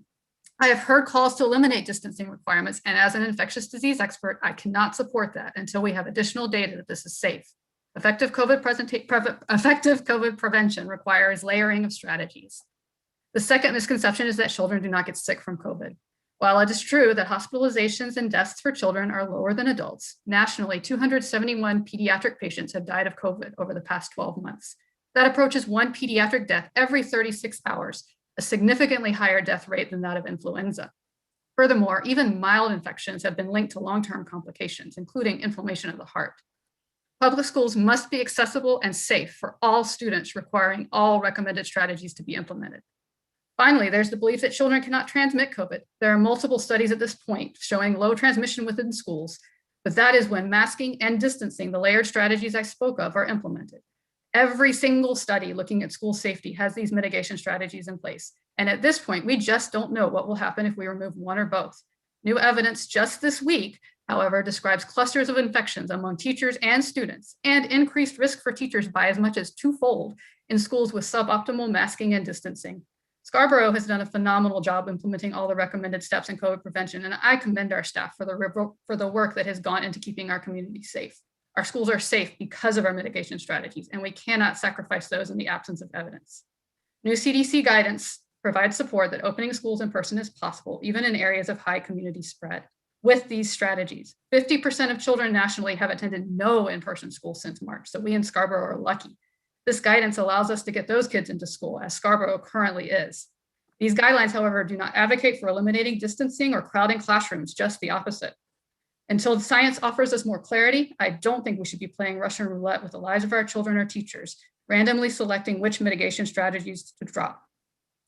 In the coming months, things will likely improve, and public health officials are meeting twice monthly, reevaluating this throughout our state.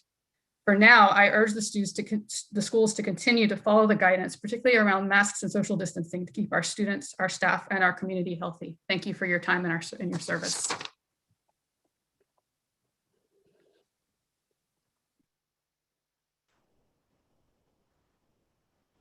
Jennifer Ladd, you should be all set.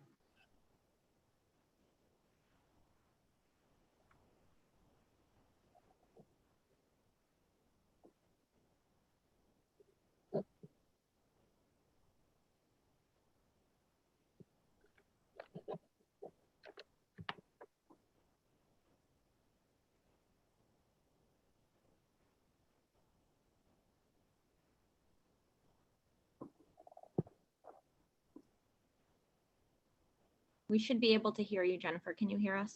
Yep, can you hear me? We can, but you're quiet. Okay, is that better? Yes. Okay, thank you. I do want to start by thanking everyone that has anything to do with our school district. And that goes all the way from our highest level administrators, all the way down to our janitorial staff, not down, but everywhere across the board, and our food service workers, everybody, for what I can only imagine, or really not even imagine, has gone into the work so far this year. That said, I am the parent of a 6-year-old first grader at Pleasant Hill and a 4-year-old who could potentially enter kindergarten next fall, which is crazy.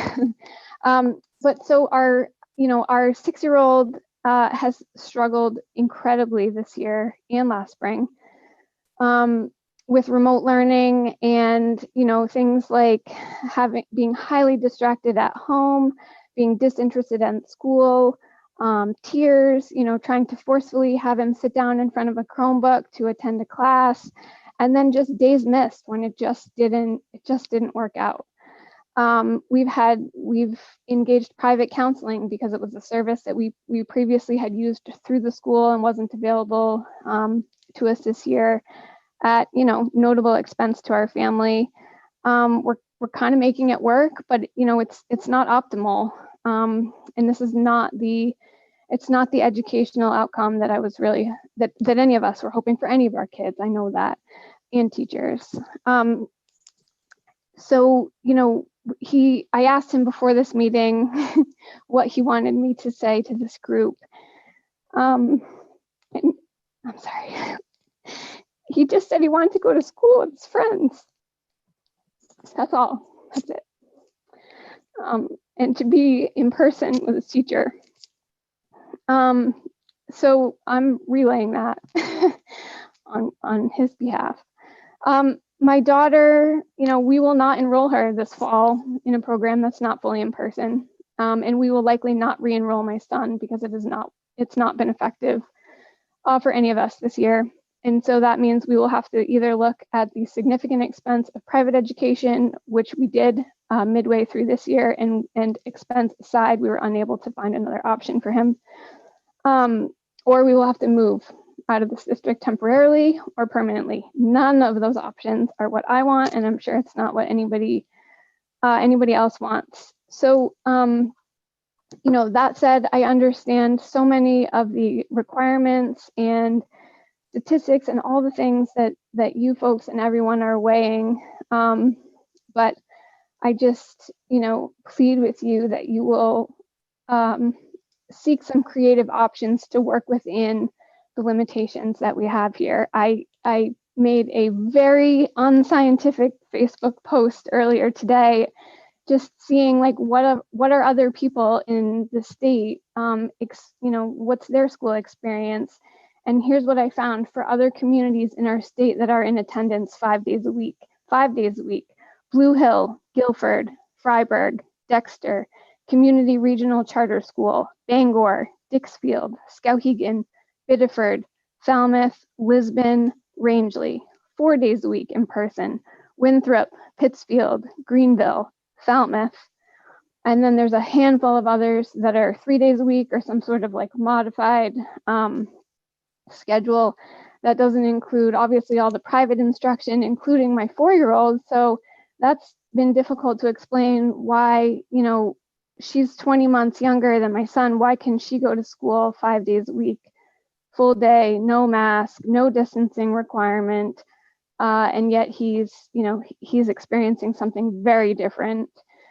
And, while I understand each district and each school for that matter has very different circumstances, whether it be the size of their schools or the population of their kids, their teacher demographic, all of those things come into play. I know that.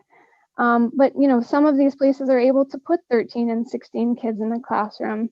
And so if it's additional space that we need in order to honor that, the requirement for spacing, that's fine. But have we I'm curious, have we reached out to area businesses or event centers that currently aren't hosting large events? Are they available for any of our kids to sit, at a conference room table, even if it was just one more day a week? I just think that type of outreach would be really important.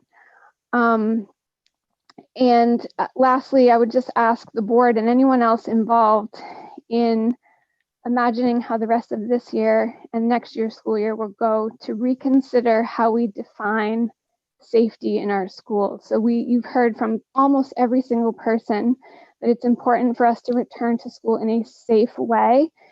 But what I'm hearing from that is really, a safe way with regard to COVID. And I would just argue that, what is more dangerous? The statistics around relatively low, not non-existent, but relatively low transmission among school communities, or the very obvious demonstrated impacts that our kids are feeling today from so much screen time, lack of interaction with their friends, lack of interpersonal relationships with teachers and adults, not being able to pick out their own library books and at school. Those things really matter, and those are really tangible, at least in my family, and I know in so many others. So thank you so much for opening up this forum and for all those people that have spoken tonight.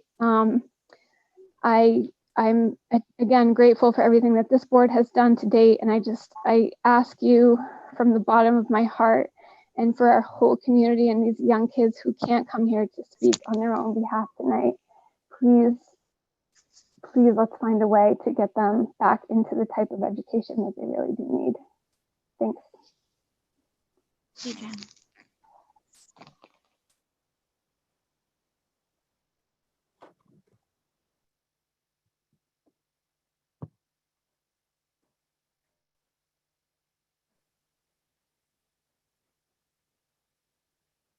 People, you're on mute. Thanks, Sarah. Our next email submission is from Jack Carlista. Thank you, School Board of Education members and administrators that are taking the time to reevaluate our return to full-time school in Scarborough. I am a 16-year-old junior that plays 2 varsity sports and considers myself outgoing with friends. This year has been tough. I feel the isolation and loneliness of sitting behind a computer 3 times per week. I don't hear from kids that I often spoke with. Never thought I would say this, but I miss the discussion and interactions with my teachers and my friends in class. Public speaking is important in a classroom to prepare me for college. I have Zoom fatigue, as many of my friends do. I dread turning that computer on at home for 7 hours a day, followed by 3 hours of high school homework. My friends and I had good grades in school, taking honor and AP classes. We used to look forward to our future after school at Scarborough. I hear a lot of us are barely passing. You must see this in the schools. Hybrid has not worked for me, and talking with my friends in high school, it's not working for them either. We have done what we were asked. We stayed home to protect our grandparents and the elderly in our community. We cared and we listened for a year. Science has proven that my friends are not at risk. We are at risk for mental health and suicide. I think of the 16-year-old football player Spencer Smith from Brunswick, Maine, that committed suicide because he felt alone and like there was no way out. He lost hope. That cannot be an option. You on the board can change this for those that feel safe to return. Please hear us. They say space is an issue. Let's get creative, Scarborough. We can make it work for kids like me who desperately want a voice and a choice for a full return as soon as possible. Back to a learning environment that is conducive to high standards that a Scarborough education has always given us. Let us get high schoolers back tomorrow full time. We've got this, Jack. Our next public comment is from Amanda Bentz. Here are some of my thoughts and experiences with the 2020-21 school year. We are a double income family of 5 with 3 school-aged children. We moved to Scarborough from Portland when our older daughter was going into kindergarten. She is now in 7th grade. We made the move for one reason: excellent public schools. This school year, our youngest son should have entered kindergarten at Pleasant Hill, the same school his older sister went to and loved. However, due to the circumstances this year brought, we have made a difficult decision to form a small 5-kid homeschool pod and hire a kindergarten teacher. This has allowed him to attend in-person learning 5 days a week, which in my opinion is critical. He has come leaps and bounds in just 5 short months, thanks to his amazing teacher and the fact that he is learning in person full time, as opposed to on a computer over half of his school days. How does anyone expect a kindergartner or any child to be self-motivated enough to watch a computer screen and retain what they are learning? Furthermore, apply the knowledge in life and for future learning. My oldest daughter is in 7th grade, middle school, such a milestone period in one's life. A time to not only take academics to another level, but to also learn how to navigate friendships, work out conflict, gain independence. My daughter, along with other middle school kids, has been robbed of this. It was taken away from them and they do not even know what they're missing. My daughter made it through 2 quarters of the hybrid model, all the time begging us to let her go fully remote. It was the day she portrayed a picture of what her day looked like at school. Minimal kids in her class, 0 talking to each other when on mask breaks, eating lunch alone at a desk 6 feet apart from any other students, that we decided as a family remote was a good option. The back and forth was also very tough for a kiddo such as my daughter, someone who depends on structure. My middle daughter is in the 4th grade. She has always excelled in academics. She has also always been very involved in sports. This year, my sweet, easygoing girl has had many days at home in hysterics over her schoolwork. 1 day of in-person teaching on something as confusing as long division is unacceptable. However, this is the case. The teachers are all incredible. They're doing everything they can to help the students through this difficult year, but in the end, nothing replaces in-person learning. I believe most of them would agree. I sincerely hope that as we head into the last third of the school year, that there is some sort of planning and configuring how we can get the children back into school 5 days a week. So many other districts across the country in the world have figured out ways to make this happen. I feel strongly that it is time is taken to plan. It can happen in Scarborough as well. I'll do one more. The next public comment is from Jamie Seegan. Hello, I am writing to you today to voice my concerns. I feel that we need to get our kids back to full-time in-person learning. Reasons are as follows. Students are lacking in education and understanding as a whole. Hard for kids to follow along with lessons being taught due to teachers trying to address both in-person and remote students. Depression, anxiety, and stress levels are up, mental health concerns and school expectations with not being face-to-face contribute to this. Suicide rates up. Kids need social interactions and to be around their friends. It is time to bring back some type of normalcy. Please, as a school board and school district, find a way to get these kids back in school full time. Thanks, Jamie Seegan.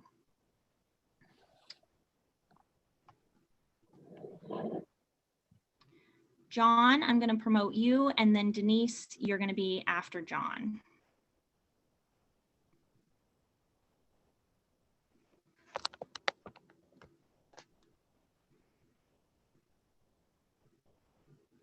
Hi, I'm sorry, do you hear me? We can hear you.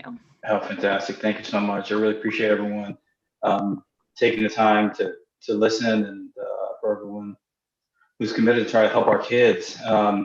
My wife and I, we moved here to Scarborough almost 2 years ago. And the number one driving force were the schools. That's what brought us here. We've got a 1st grader and a 3rd grader that are in their 2nd year here, and it's been challenging. You know, I think the words that came to mind as I was thinking is the amount of stress, it's a challenging time. I think that's a given, but I think for every parent, what we try to do is to shelter our kids. When there's something hard going on, that's our job, is to shelter and protect them. And I think for me, what kind of hits the top of the list is just the amount of stress I'm seeing my kids go through. And I'm hearing stories of the kids that are struggling with learning, feeling insecure, feeling discouraged and depressed because where a year ago they were thriving and loving school, now everything's hard. And to me, it's not the teacher's fault. I think it's just we're putting these kids in front of computers for hours and hours at a time, and they're going from kids who love school, they despise school, and then the emotional turmoil of 2 days a week, 3 days off, and that social anxiety of trying to kind of just get back into a groove. And the things you read about the damage the kids are suffering emotionally and socially, because we've snatched away the one staple that they get to experience at this time. So, the other thing I thought about is the challenges as a family. And for us, to try to, we're working, we're trying to manage schedules, we're trying to keep computers going, and the amount of tension and stress we're adding in the home front, and the toll it takes on our marriages, the toll it's taking on our the family dynamic is extremely challenging. And I think the other piece is the careers and the financial hit that people are taking is there's no way we can be as productive and progress in the way we want to as we have to kind of now become part-time teachers. So I'm just hoping as we're trying to think about the options of how we can get our schools open, that we don't lose sight of kind of why we're striving for it. I think the other thing I was thinking about is for our town, that the economic and reputational toll that we're going to take, because now that there's so many options and so many towns all around us that are opening up, I think people are going to be thinking about, well, where do I want to move? And I think business is going to think about what are the growing towns, and I think we've got to see that this is part of the economic need and the reputational need that the town has, that we can come up with a plan to keep our schools open and to open up our schools. And I think the hard part is that it is a risk. We're making a choice to take a risk because we think our schools are essential, and we're doing it every day. Our grocery stores are open. All these other types of businesses are open because people say this is important. And I think our schools have to have even a higher priority than all these other things. The one couple suggestions that I would have is, I think, we're also not operating in unknown territory. There's states and cities all around the country that have been open. They're doing it, and we're not hearing these stories of these outbreaks. So so my hope is that we can look at some of the models of other states that have been open since September full time and ask them, hey, how are you making it work? Looking at some of the schools even here, like I said, there have been private schools, smaller private schools that have been open full time. What are they doing? We pick up a phone and ask them, hey, what's successful? What's helped? I keep hearing the space is the challenge. I think someone else mentioned that the amount of conference rooms, hotel conference rooms that are open. Our church actually in South Portland has classrooms, soccer field, basketball courts, auditoriums, and the space is being unused throughout the day, and have offered it to us. And we reaching out, and we making the calls, and we're looking at different options to fix the challenges of space. The other thing I think we've considered too is maybe even allowing options. Like if there are people that are too afraid and they don't want to be in school, giving them the option to be remote or hybrid. But for the families that are willing to take that risk, can we offer them the option to be able to be in school 5 days a week? And I think the other thing I would ask is if we can communicate what is the plan? What are the criteria? What are the things what are the steps that we can show parents to give us assurance that there's going to be a plan to be open in the fall? Because for us, I think that's we're trying to figure out for ourselves financially whether that we're going to be put into a corner actually having to move or put the kids into private school. And I think there's several families considering that. And I think if parents, if we could give parents a detailed roadmap that said, here are the steps that we're going to take. here are things that we're going to see. Here, these are the timetables. I think that would reassure us and give us some confidence to make the commitment to help achieve this goal, which is at least what we desire, which is 5 days of in-person learning. Thank you again. I really appreciate everyone's time. Thank you, John.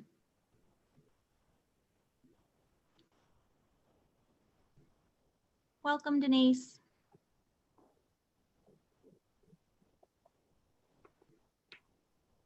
Hi, April. Can you hear me? Yes. Thank you for letting me speak tonight. Denise Blaine. I am a teacher at Scarborough High School. I wasn't going to speak tonight, but I feel it's important because I contracted COVID. I don't know how I got it. I don't want to know where I got it, but I was safe. I was safe in my classroom. I was safe outside.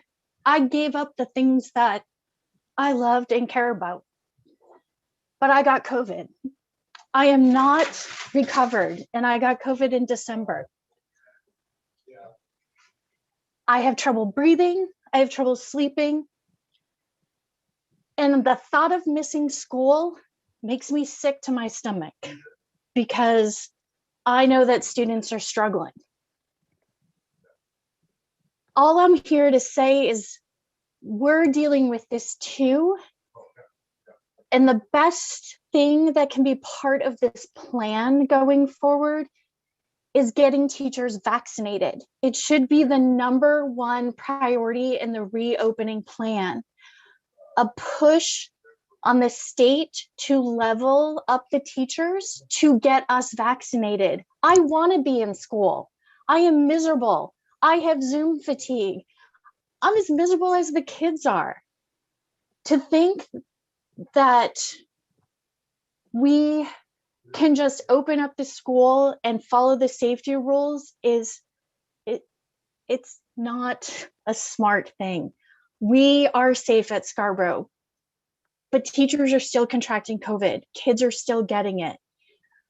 Part of this reopening plan, first priority needs to be to get us vaccinated, because none of it, 4 days a week, 5 days a week, phasing in, can happen if you don't have staff there.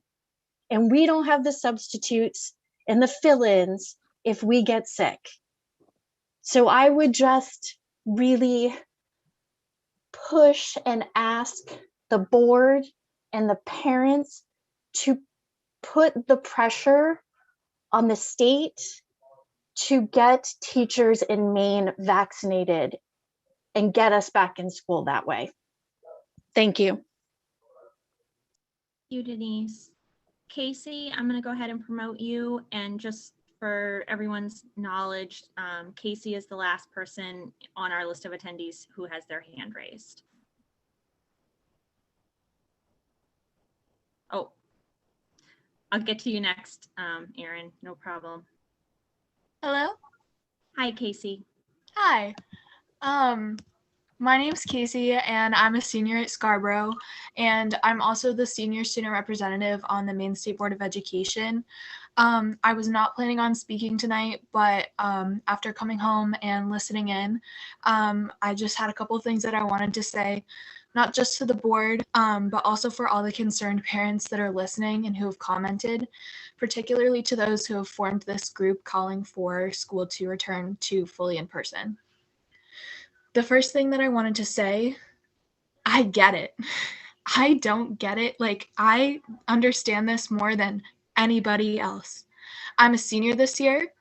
I used to be an incredibly motivated student. You can ask Max. My English notes last year were multicolored, highlighted. I sent them to all the other kids in my class. And this year, if you ask me for my notes in my sociology class right now, they are non-existent, because that is where we are at. I want to be in person just as much as everybody else that's here. I will not have a prom. It is likely that my graduation will not look like my sister's did 2 years ago. It is likely that I will not have the baccalaureate that I've always thought about. And it is highly likely that I will never be in the classroom again with my best friend who happens to be in the opposite cohort as me. But I have accepted that, and I am trying to make the best out of this situation. And I think that anybody who is pointing the finger at our local school board right now needs to remember that we're all here for the same purpose. This is not an us versus them situation. Everybody wants what is best for the kids and for this is simply not a board decision. I have faith that we all want what is best, but the fact that people are calling on the board to simply open up our schools 5 days a week is quite frankly absurd. I work with the state board. I get the emails every day with the most recent CDC guidelines and what's coming down from our governor and Commissioner Pender-Mankin. I can't even comprehend how much research is being done on this right now. And I've seen, a couple of parents have mentioned those rural districts that have gone back or charter schools that have gone back fully in person. They're not Scarborough. They can fit those kids because charter schools have limited numbers of kids. And a lot of those more rural districts, for example, Dexter, they have new buildings and they have a much smaller population, so they can fit. People asking us to get creative, this is what it looks like. It looks like teachers who have shifted their curricula, teachers who have figured out new ways to make conversations go on. It is not ideal. We are all falling behind. Ask Max. I'm the only kid in cohort B in my AP French class. I'm trying to get ready for an exam in which I will have to have a French conversation. And the only person that I can converse with in person is my teacher, who is always too busy with the other 7 kids that are on the laptop. Nevertheless, I am making the best of it because we simply cannot open right now. I just think that we all need to come together and stop pointing the finger at the board because it's not up to them. And to those calling for teachers to get vaccinated or for us to get creative, then you have to pass the school budgets every year. You have to be willing to pay more in tax dollars so we can have more teachers and more substitutes. This is not the board's decision. And for those asking for just a plan for when it can be a board decision, the plan is we go back to school. It's that simple because I have faith in this board and I know that they want what's best for the students. And I thank you for your work. That's all I have to say. Thank you. Thank you, Casey. Erin, I've just gone ahead and promoted you. Okay. Can you hear me? We can hear you. Okay. Boy, Casey will be a very hard act to follow, but I will do my best. Well done, Casey. I couldn't agree more with everything she said. My name is Erin Rowan. I live at Bonnie Grove Drive in Scarborough. Next month will mark a year since either of my children have interacted with peers in person. No socially distanced outdoor play dates, no sports, no trips to the beach, nothing. Both of them have learning differences that make school extra challenging, even when it's not remote. Both have mental health diagnoses that preceded the pandemic, and one has a diagnosis that simultaneously gives her a 5 times greater risk of dying from COVID-19 and a serious chance of receiving substandard medical intervention from doctors and nurses who don't think her life is worth saving, especially in a triage situation when resources are scarce. Earlier today, one of them said, "Mom, this pandemic is really taking a toll on my life." Yeah, true for all of us, right? Earlier this school year, one of them needed parent supervision around the clock to stay safe. For almost a year, one of them has required one-on-one support for all school classes and homework, a position that is typically filled by paid school staff, but is now done almost completely by me, without pay and at significant cost, considering I have a master's level education and high earning potential. Both of my children would do far better with some in-person schooling and with live social experiences, but both also understand that this is a time for global solidarity and sacrifice. At the end of this pandemic, they will have lost more academic ground than most of their peers who they were trailing even in the best of times, but they will most likely still be alive. And they'll know that their actions during the pandemic didn't contribute to anyone else's illness or death either. Unlike many students whose parents argue that their children aren't getting the education they deserve during this pandemic, my children and many others who live with disabilities, learning differences, and special healthcare needs have never even gotten the educations they are legally entitled to under federal education law, never mind the educations they deserve. The law actually says free and appropriate public education, codifying mediocrity as the goal. We are struggling more, sacrificing more, and complaining less because we've never lived under the illusion that life was fair or equitable. Education for us has always been intensely hands-on and fraught with struggle and advocacy, not for one school year like many parents and students are now experiencing, but for every single day of every single year. I actually had to stop working when my first child was in first grade in order to make public school work. And families like mine go it mostly alone and mostly unseen by the majority of community members. For those who feel sorry for families who are marginalized by disability, like mine, or race, ethnicity, economic status, and or discrimination based on hetero and gender normative bias, but who don't feel responsible, your lack of curiosity, compassion, and concern for the common good is directly causative, and your participation in resource hoarding as you steamroll your way to the educations you believe are your children's birthrights across generations and over decades has turned equity gaps into chasms.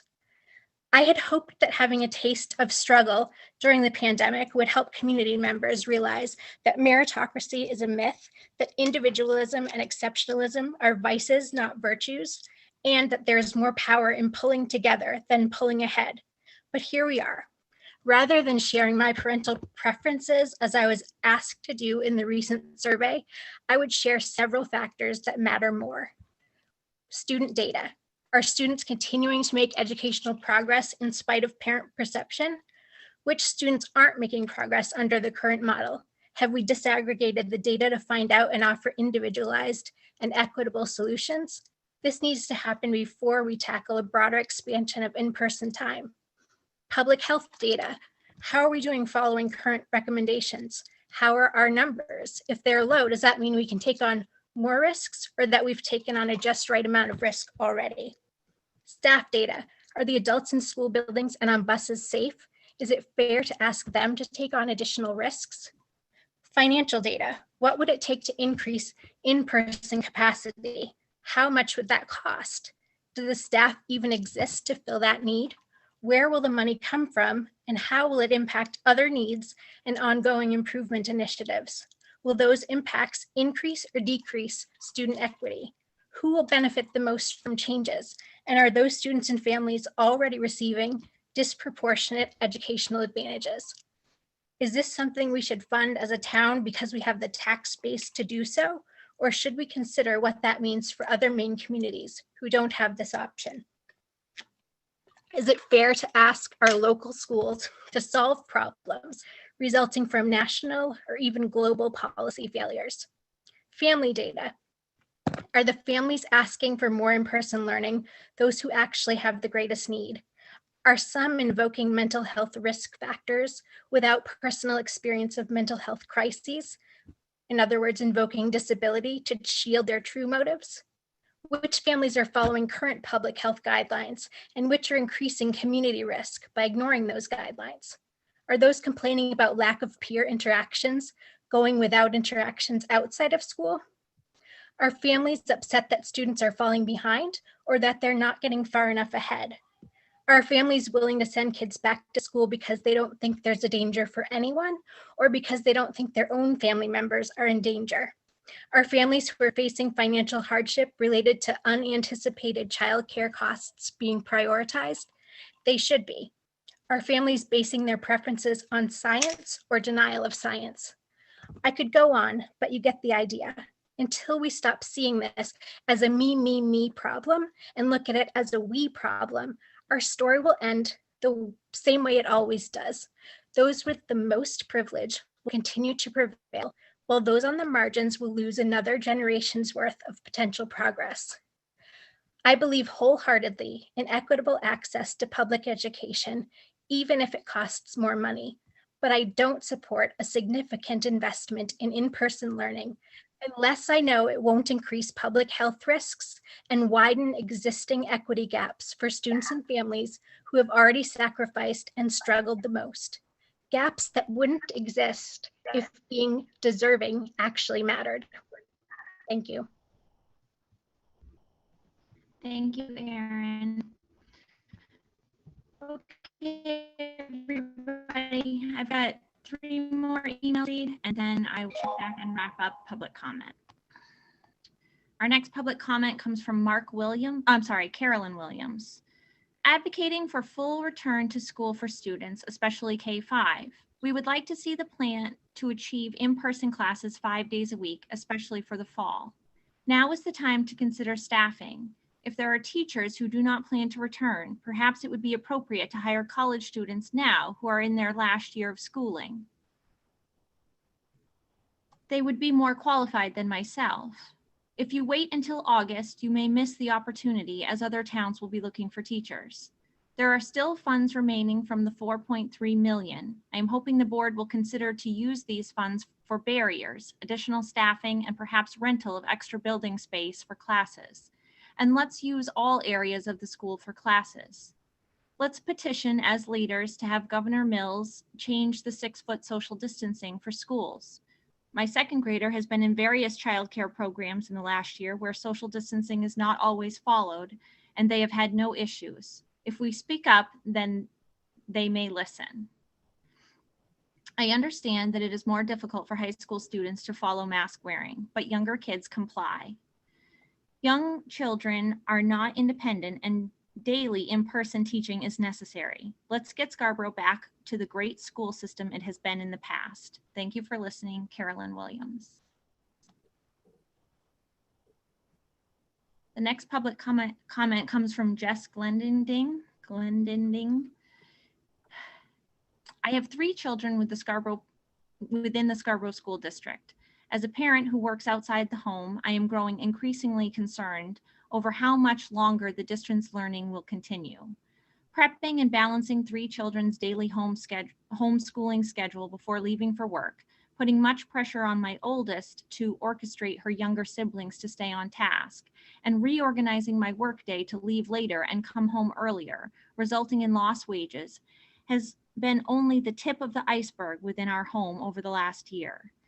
I commend the teachers for adjusting to these new models, as well as feeling fortunate my children are attended to, and communication is carried out well by staff. That being said, the lack of relationships, both with the school staff, peers, and examples of social interactions during crucial stages of development, which are formed during the in-person attendance, has weighed heavily upon my children. I am disappointed that more emphasis has not been put forth to establish a plan to getting the children within the school district back into the school as a top priority. Aside from the taxes we pay, the thing we once considered insurance of the high level of education we expected by living here, the negative long-term effects upon the youth cannot even begin to be understood by delaying action. To even consider another tax increase for what I feel to be subpar use of the money already received is a blow undeserved to the residents of this town. I am disappointed with the discussions, and more so the hypocrisy I have seen displayed over the last year by the few making the decisions. I expect better. Thank you, Jess Glendinning. And last, we have a public comment from Cormac Murphy. Hello. My name is Cormac Murphy. I am a freshman at SHS. I, more than anyone, despise online learning. I miss seeing my friends and getting to know my teachers. However, this year was struck by a pandemic, and so we've all had to make sacrifices. The amount of people who want to go back to school simply because it's quote unquote easier shocks me and frankly disappoints me. I love my town, and to see someone die from a virus that can easily be avoided would be heartbreaking. I implore you all to put the safety of everyone first before anything else. Thanks, Cormac Murphy, class of 2024.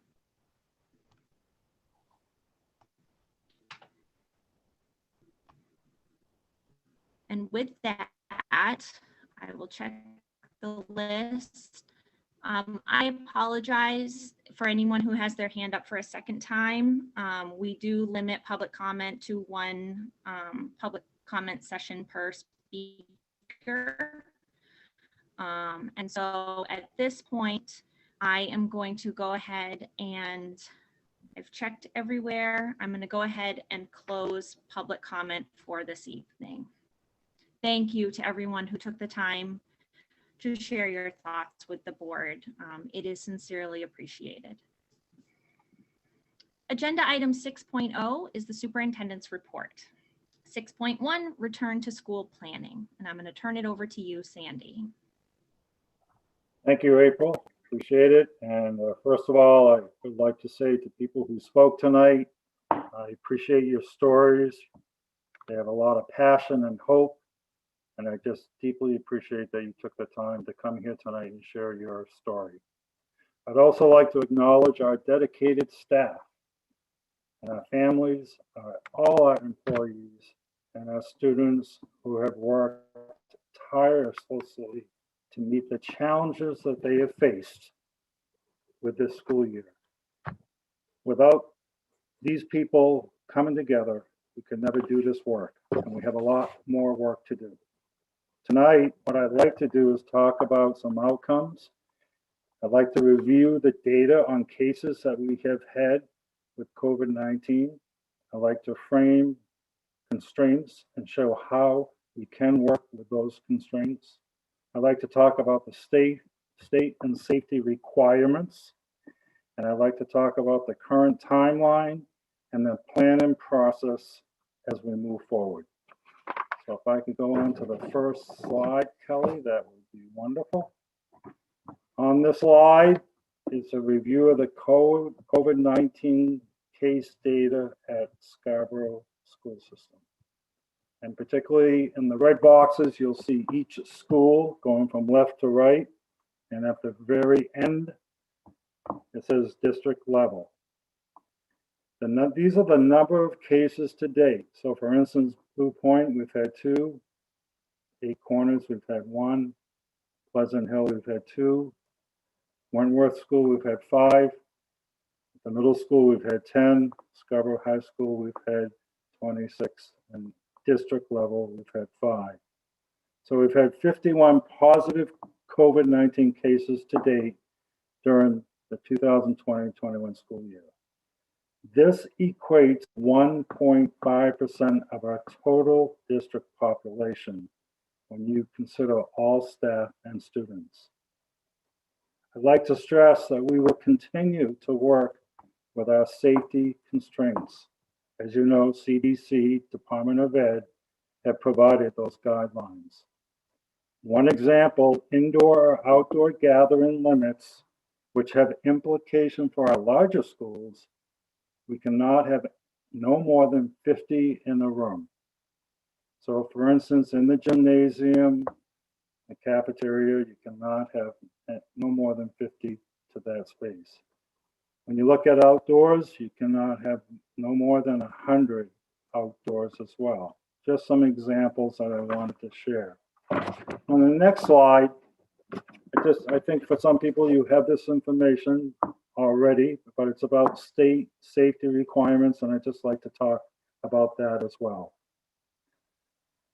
So these are framework requirements that we have to follow. And these state safety requirements have gone through some revisions. They started in, I believe right, I think the first one was July 2020. And then it moved on, and 3 other revisions have taken place since then.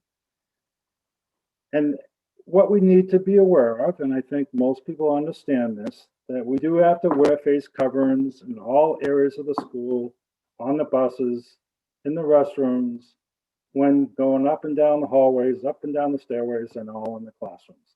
I don't think that's any surprise to any of us. But I did want to just remind people that these, again, are safety requirements that we have to follow. Physical distancing requirements that we have to follow is 3 to 6 feet for students. And again, when the teacher is up in front of the classroom, he or she needs to be 6 feet away from the student. Also, everyone must conduct a daily self-check for symptoms. Very important. This plan was approved by the board on July 30th, 2020. On the next slide, a few more state safety requirements. Protocols for return to school after an illness. So again, when we come to school, thank goodness we have our wonderful nurses, office staff that work to make sure that when the protocols for return to school after an illness is completed. We also have access to additional safety materials as needed. Shields, gloves, and gowns. I can't tell you how much work has gone into with our nurses and with our custodial staff and everybody in the building who have ponied up to make sure that these safety materials are in place. The cleaning of the buildings has been phenomenal. And again, the training of the protocols, people have followed those to a T. On the next slide, it's a little busier slide. And what you'll see on the left side is the red. And typically, I'm not going to read all this, but if we were in the red, it would be like last March, that students would be sent home and there's high cases and it's really difficult to provide teaching and learning. This year we were in the yellow, and if you see down below on the yellow box, the distancing and safety requirements are relaxed. Consideration will be made to move towards 100% of the K-5 students attending in-person full-time. So there's a little more wiggle room when you move from red to yellow. And now we're currently in the green column, which is pretty good news. We're making headway. And so I would like to just read that circle, that even though all students will be permitted to attend school, Scarborough may still be required to employ procedures, face coverings, etc., and limit some activities to reduce the risk of exposure aligned with the requirements, recommendations of the Maine Department of Ed and Maine CDC. So as you know, there are, again, some constraints when we look at our schools, we look at our buses, we look at our playgrounds, the cafeteria, that it's not like everybody can just come back and go wherever they want. In January 29, 2021, the case rate in Cumberland County dropped below the state average. And Maine Department of Ed continued to review the evidence of the lower transmission in our schools compared to the general population. And that's really how we got into this green column. So if we look at the next slide, it is good news, which is great. I mean, we're moving in the right direction. We could have a hiccup and it could go the other way, as you know. It's hard to predict this stuff. But Maine's transmission rate is changing. And I'm not going to spend a lot of time with this graph, but if you look to the right, and you'll see the gray, actually it looks more gray, the lines from the left going down and into the brown, I call it like almost like a brown mountain right there. We are currently in February at 2.3%. So we're doing pretty well this month. If you look back in January, we were at 8.4%. So again, the dark jagged lines that you see, the more they go down and down, the better off the data shows us, and that the transmission rate is hopefully going for the better. I only want to share that because, again, we are currently in the green column, and this is good news. And let's keep our fingers crossed to hope that it continues to stay there or go down. And then on the next slide, what I'd like to do is talk about our current timeline. And I think this is really what people truly want to hear tonight. So we are surveying the parents. We want your feedback. We're curious to know what you're thinking, and all the good comments tonight, we hope that you will put on the survey. And so that's, again, is going to be really important to us as we inform our plan. The Leadership Council will review the data to recommend potential amendments to the current plan. Again, the current plan has to align with the regulations that we talked about tonight. The START Committee, just for people who may not know about the history of that, we spent all summer with, I think it was 60 people in the community and school community coming together to come up with a plan and recommendations on how we could open school. And so what we're recommending is those great minds to come back to us and meet. And the first meeting would be on March 11th, and to start talking about what would it look like to increase the time so that we can have our students come back to school. And when I say increase the time, I don't know what that means. I don't know if that means more hours, more days, or full time. But we're going to be looking for the great minds on the START Committee to start having those conversations. That will come to the Leadership Council, and ultimately it would go to the board as a recommendation. And then I'm sure people are going to wonder, well, are you talking about next year, Mr. Prince, or are you talking about this year? Either or. It is wide open. We want that committee to study the data, to look at the recommendations, and see if there's a way that we can bring our students back more time. And we'll be sharing that again with the board on March 18th. And so I would encourage the public to stay tuned, and we will do our best to communicate to you how we're progressing with this work. And then the other thing is, again, a lot of that work will be shared with the Leadership Council meetings, and continue checking from the buildings and problem solve the issues weekly.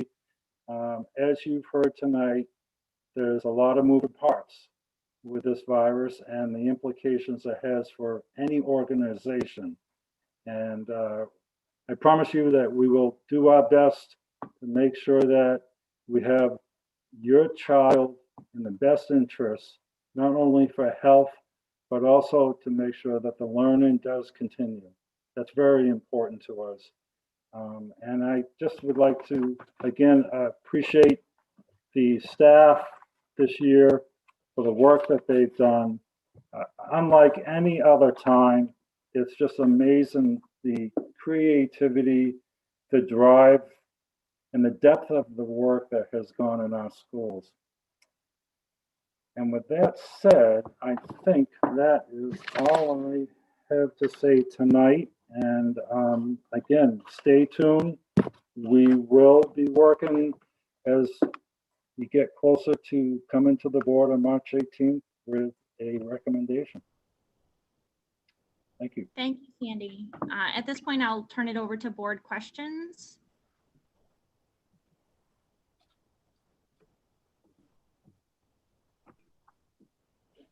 Alicia, go ahead. I have a few. Do you want me to ask them all or raise my hand individually? No, go ahead. Okay. Sandy, I'm wondering if you could, if you've considered a survey of the teachers. Yeah, I think that's a really good idea. So when I think of the school community, I think that would be a component that we could look at. Absolutely. Thank you for mentioning that, Alicia. Okay, thank you. I know that START committee was pretty large and that can be quite unwieldy. But there are some new voices to the conversation, and I'm wondering if there's a way that they can participate in that process, even if it's not, they're not able to be on the committee. Is there a way that they can offer their skill set to this discussion? I would like to say yes. I just not sure how we could do that, but I could take that recommendation back, and there may be some vacancies to begin with. I'm not sure everybody who was involved last summer would want to continue on, but let's assume that they do. Maybe there's another way to invite other people into the conversation, or at least to listen to the conversation. I'll make a note of that and see if we can get some ideas going on your request.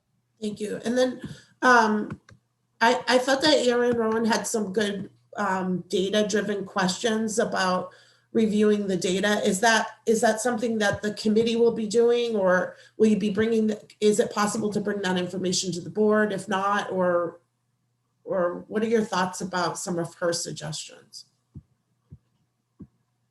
Yeah, do you remember the suggestions that I'm talking about, first of all, I guess?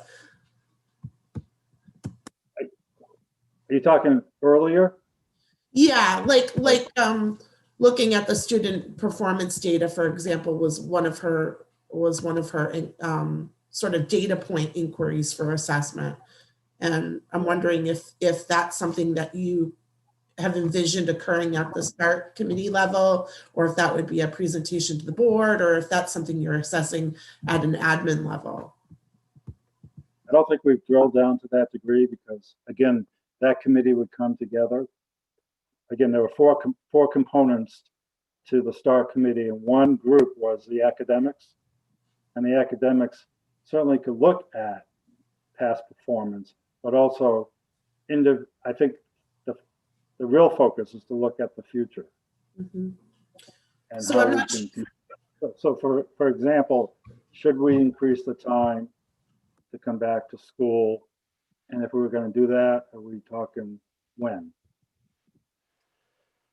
I'm not sure what you and April have planned for future meetings or workshops, but that might be an interesting sort of endeavor to go over some of the more data-driven inquiries. Yep. Thank you. Thank you. Thanks, Felicia. Sarah, go ahead. Andy, can you remind me what or someone else, if you can't remember as well, what the four, you said there was 4 groups for the START committee. What were those 4 groups? So we had academics, we had health, we had social emotional, and there's another one. I'm putting you on the spot. No, help me, Diane. It's operations. Yeah, facilities operations. So thank you. I guess the one thing that stuck out to me from a lot of the public comments and was just around equity. And so I'm sure that everyone is, on those START committees is going in with the best intentions to ensure that there's equity across all of those different groups. But maybe one thing to consider is either forming if we do expand the group or change the group, it's adding, I know the thought of adding more people is probably very unpalatable, but adding another group around equity to ensure that that's a focus of all those groups, or just make it, I don't know how you deal with that, but I do think that that's a really important consideration to make sure that it's a focus of the recommendations and the discussion that come out of those groups. And ultimately it'll be on us to make sure that the recommendations are equitable, but I think that that's an important discussion, a part of the discussion. Absolutely. Thank you.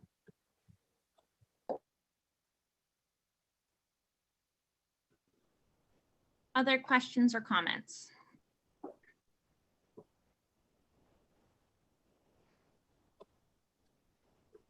Okay, I'm not seeing any. Sandy, thank you for providing us with an update. We look forward to having this on the future agenda on the 18th. And with that, I'm going to go ahead and move on to 7.0, which is the chair's report for this evening.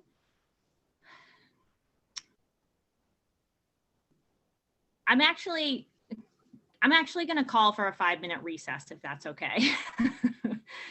I could use a couple of minutes to compose myself and get my notes back together before we move on to a new topic. So I'm going to go ahead. It's 8:45. Let's reconvene in 5 minutes at 8:50, please.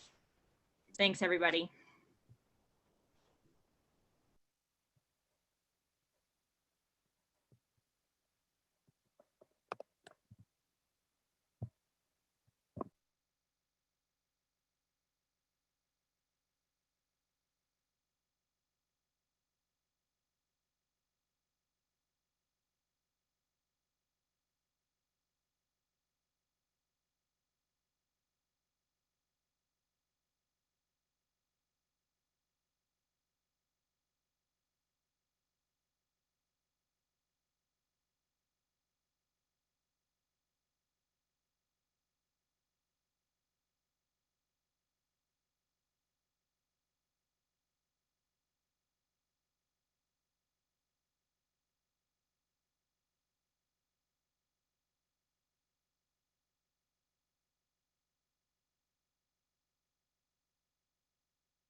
Hi, everybody. If you can hear me, come on back.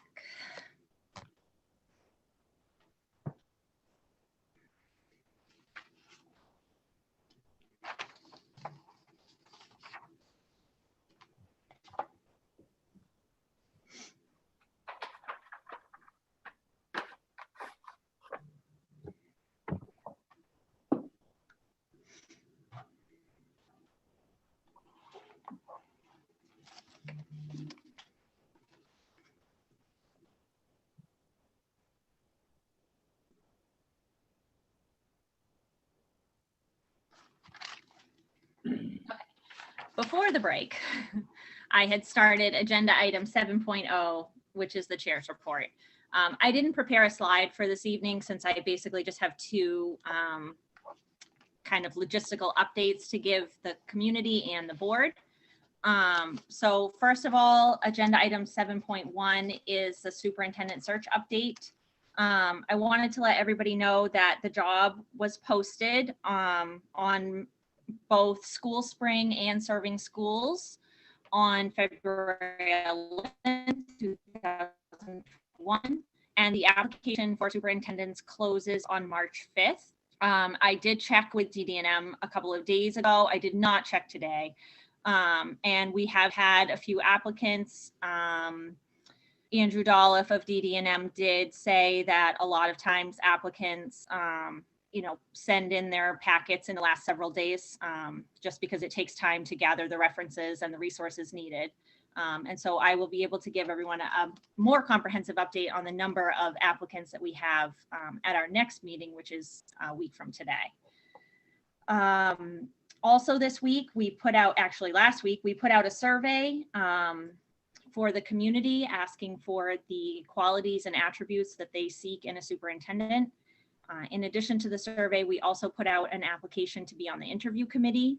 Both the application and the survey were sent out in our district newsletter. They were sent out in the town newsletter.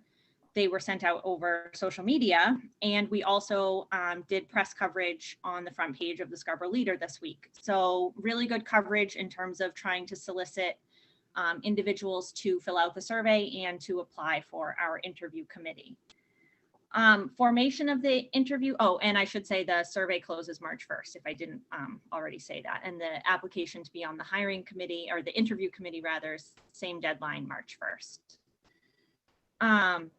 Formation of the interview committee is our next task. And again, we had previously talked about doing that in executive session, but based on the legal advice that we were given, that cannot occur as a full board in executive session if we wish to select people. One thing that I do want to present to the board is this idea that it's really challenging to select committee members based on qualifications when a lot of the people have very similar qualifications and are all highly qualified. And so my recommendation to the board would be that we, as a subcommittee, in consultation with DD&M, present to the full board our recommendations for categories and give you all an idea of the number of applicants that we had in each one of those categories. And then in public, as a full board, we just draw people at random to make sure that we fulfill each of the categories that we have outlined. That's a suggestion. I'm certainly open to other board ideas and other suggestions. But I do, want to be honest with you all, because I am on the superintendent search steering committee, that selecting the committee, even though we were told by our legal that can happen in a closed meeting, to her point about building transparency and building trust in the community, on a personal level, that just doesn't necessarily ring to what I would like to do. So I would definitely want to hear other people's thoughts on that. Sarah? I just wanted to say that I would support that. If I remember correctly, last time we did this, we had one of those wheel thingies that went awfully horribly wrong. So, you know, maybe picking names out of like a virtual bucket or something like that is the way to go. But yeah, I support that. And just before Shannon, I'm going to call on you next. Just before I do want to make a point that we did solicit categories on our application to be on the interview committee. And so unlike last time where everybody kind of just went into the same hat, we do have a way this time to differentiate between different categories.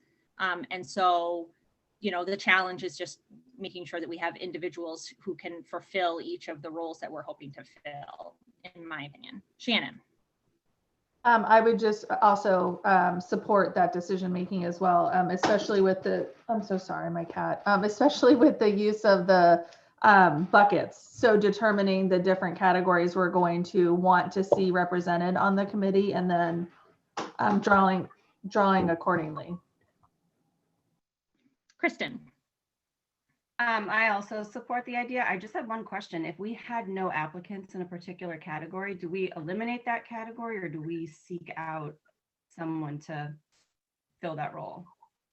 That's a great question. And so we've kind of been keeping our eye on the application to get an idea of if we need to do some targeted promotion of the application. And that being said, I will definitely put in a plug right now with all of my building administrators. If you feel like it's appropriate to encourage your staff to apply. And also if you have parents that you think would be fantastic, you know, get them to apply. As it stands right now, we have 34 interested applicants. I didn't go through and break them down by category, so I can't tell you tonight whether or not we need more K2 or more high school. But just a quick glance over, looking at the different qualification or the different categories that people selected, I think we've done pretty well in terms of the balance. Max. Can you just reiterate which specific categories are being solicited and sought out? Sure. So this is informal because this is something that I want to talk about as a subcommittee before we present it at our meeting next Thursday. But the categories that we solicited on the application are parent, teacher, administrator, and student. And then we'll also, you know, discuss the need to have school board member on there as well, if not two. So other questions? Okay, so that being said, we do have a superintendent steering committee meeting next Tuesday to kind of finalize the criteria and give the application a look over before we make our recommendations to the board next Thursday. And the plan, unless something happens in between now and then, will be to draw the names at random in public to fulfill the categories. Okay. My next update, agenda item 7.2, is the DEI committee update. Shannon had reached out to me and requested that this be an agenda item as the DEI steering committee was coming together over the last 2 weeks. For the public's reminder, we did formalize that committee and reached out to all of the individuals who expressed interest in being selected. Due to the time constraint, we did have one student who had been accepted to the committee say that she was not going to be able to make the commitment. But other than that, every single person that we asked and offered a seat on the committee has accepted. And Shannon has been doing some legwork to get that first meeting rolling. So at this point, I'm going to turn the update over to Shannon. Thanks, April. We do have our first meeting scheduled. It is Wednesday, March 3rd, so next Wednesday. In that meeting, we will be meeting, well, you know, it's the introduction meeting, of course, for everybody, but we'll also be meeting Michelle Nutter, our consultant with MAEC. But Michelle has brought on a second consultant that will work with us in determining the needs for our community. So we will have two, and with Michelle will be Carmen. So at this first meeting, they will work in tandem to present information. And this first meeting is mostly going to be setting the expectations for the committee and the work that we'll be doing going forward, and really understanding the lens with which we're looking at this work and the data that we'll be reviewing to make recommendations to the board going forward. The second piece, and really the reason I asked April to put this on the agenda is, as I was working through some of the first meeting logistics with Alicia and then with Diane and Michelle as well, I got concerned with our recent protocol that we adopted about recording meetings. So I wanted us to have a discussion tonight, and from what I understand, we need to vote on it. Is that correct, April? Later on, not now, but later in the agenda, is that correct? We can discuss it. I actually don't have it on the agenda under new business. Logistically, that's not great parliamentary procedure, but we could make a motion to amend the agenda under new business if the board discussion leads to something that we really think needs to be voted on. Gotcha. The discussion from where my concern, just to let you know what I'm thinking, is this work is really, as we have seen and we know, emotional and very dear and close to many people, and especially those that have really worked hard to be on this committee. And I'm fearful that if this meeting is open and recorded or streamed, that people are going to be less inclined to share their experiences or their stories, or share with the committee, which I think is really essential to the work we're doing going forward. I think it helps to frame the needs that we have in our district. And then I also think it's going to help the committee to hear firsthand experiences as we make recommendations going forward. And I'm just fearful that if we are recording this or we are streaming this, that conversation is going to be stifled and at worst case scenario, non-existent. Nick, go ahead. You have your hand up.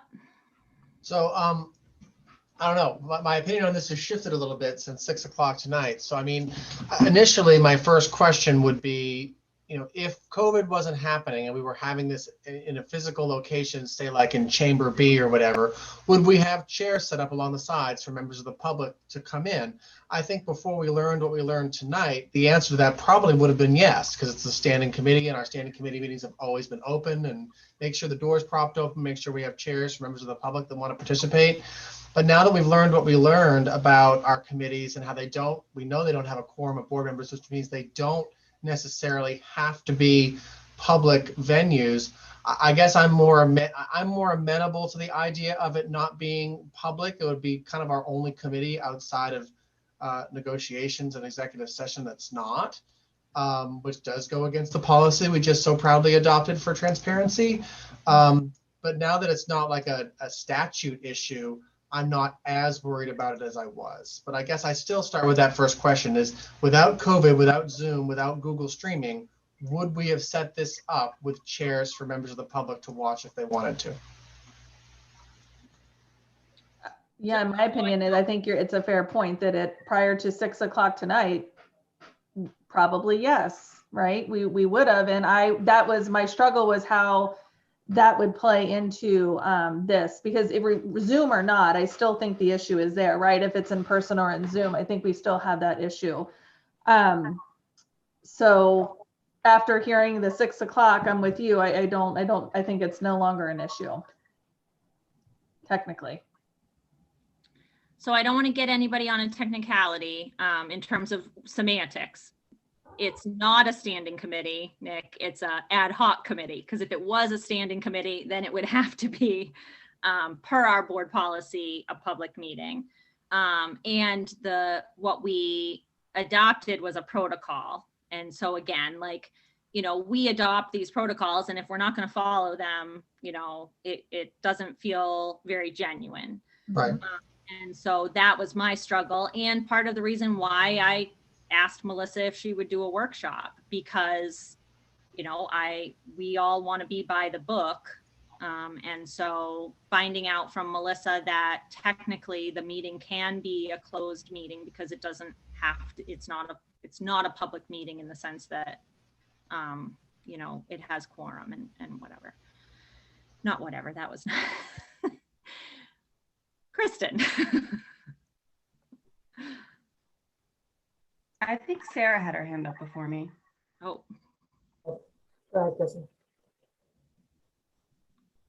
Okay, I don't care if they're recorded or not for future viewing, but I do believe that Zoom should be open to any public that wants to view it. I think it just is transparent. And I think if this work is going to be successful, the community needs to come along with us and see the whole process. We don't do anything in closed meetings. We haven't anyways. And I find that important. Thanks, Kristen. Sarah. Yeah, so I guess my thoughts were what you said genuinely stuck with me, and I agree. I think we want people to feel safe, and in order for us to be productive, right, we need people to be honest and creating that safe space will allow that to happen. So I would be okay with not having them recorded, but I think we need to overcome the communication and public input problem. And I don't request that there's I don't suggest that there's a solution that needs to happen on the call right now or the meeting now, but I think that's something we maybe take away and think about, because there were a lot of people interested, and there was a lot of people who couldn't, you know, well, we either didn't accept onto the committee or they just couldn't be involved for other reasons that were interested. And so we need to figure out a way to keep those people engaged and make sure that we're continuing to get their feedback throughout the process. One way that they would do that would be to watch the meetings. So if that's not an option, then how do we keep them engaged and make sure that we're considering other people's feedback? That's a great question. And what the part of the first meeting, the laying out the expectations for the work we're doing, one of the things we've, where'd you go? Oh, there you are. One of the things we discussed or we talked about doing was, and just generally talked because the committee yet hasn't met, is having listening sessions where people in the community that have stories to share or experiences to share, things that they want to talk about, have an opportunity to come to the committee publicly and share with us. So the expectation is that the greater community would participate at different times. Nick, then Alicia, then Gabby.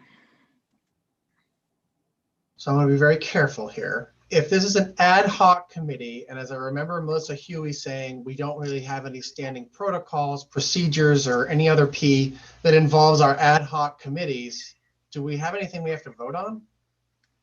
And therein lies why I didn't put it on the agenda as an action item. Ooh, I got one. Okay. Yay. Alicia, then Gabby. If you go back to the charge of that committee, I mean, it's really not intended to become a sort of experiential event for the members of the committee, but I can see how it might. And I know that the consultant indicated that the first meeting would be some icebreakers that might include some storytelling and sharing of their experiences. So I don't think that that should be videotaped, because I don't feel comfortable with that, knowing that they haven't really consented to that in advance. But my thought is maybe just leave it up to the committee in terms of, this is the charge of the committee. You're going to be making recommendations and see how they feel, knowing sort of the public interest in the work that's being done.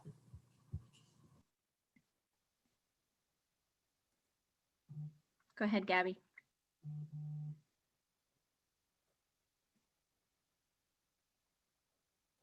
Okay, sorry about that. I guess my thing is, if at any point someone on the committee shares their experiences, and I know Alicia just said that that's not really the charge of the committee, but if it was recorded, you can't really know who's going to watch it in the future. Like with streaming, you can kind of tell who's on and who's watching, but recording, anyone can have that if it's posted at least at any point in the future, which I feel like could cause some issues.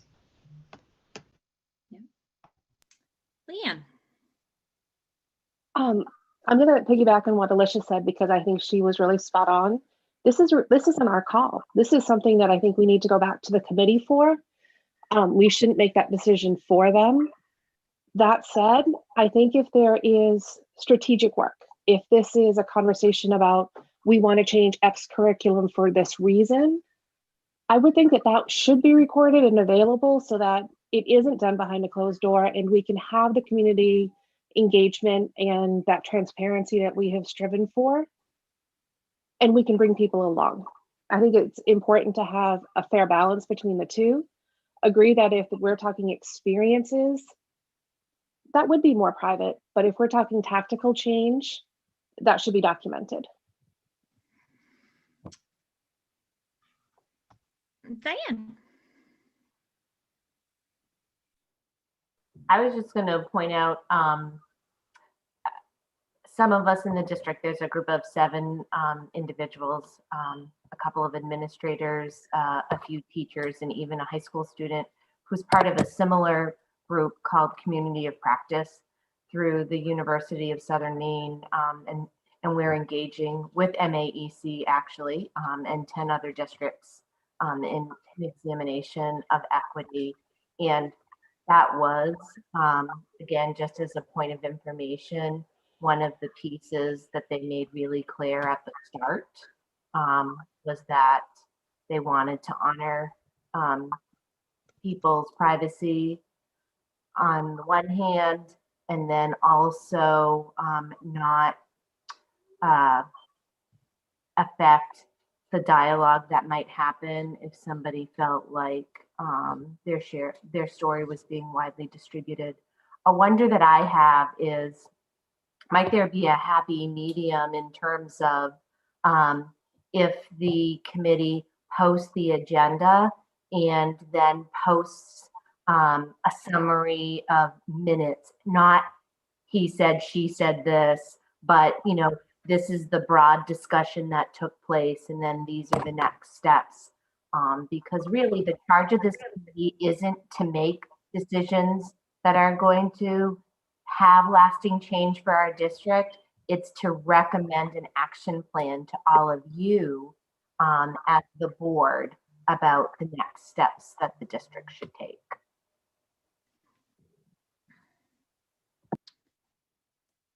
Thank you, Diane. So what I'm hearing is that there is a certain level of comfort with, at the very least,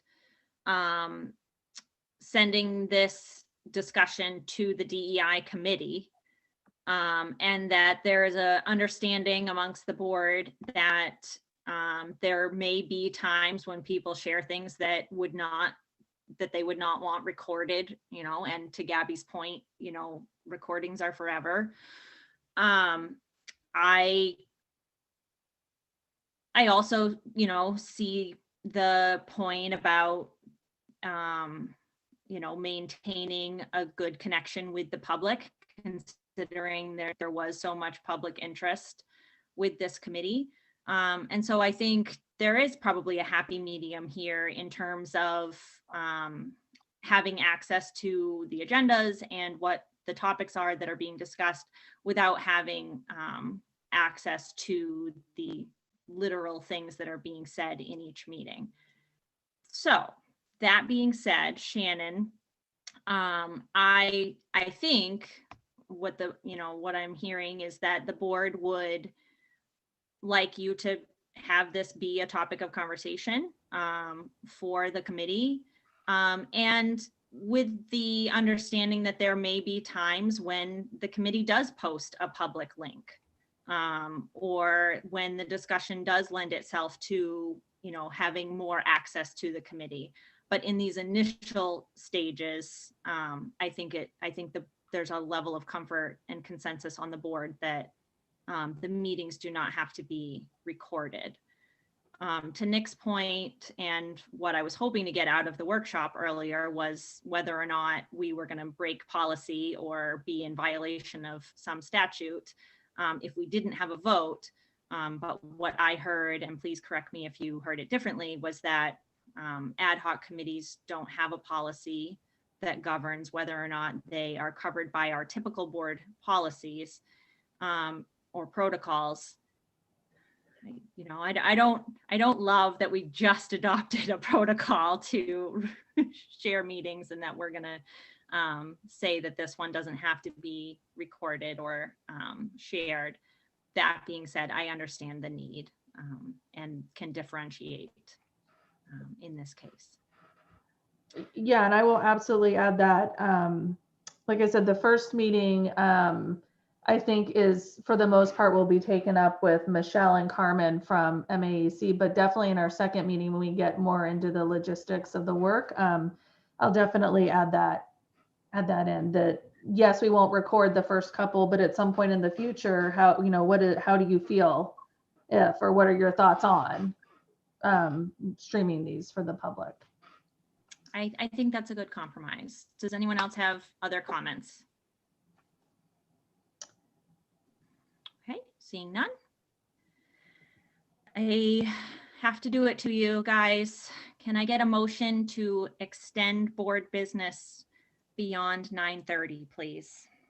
So moved. Second. Discussion? Diane, can you call the vote, please? I can. Mrs. Skiftis? Yes. Dr. Gill? Yes. Ms. Castellanos? Yes. Ms. Layton? Yes. Mrs. Lindstrom? Yes. Mrs. Seither? Yes. Mrs. Turner? Yes. Mr. Bennett? Yes. And Ms. Skiftis? Yes.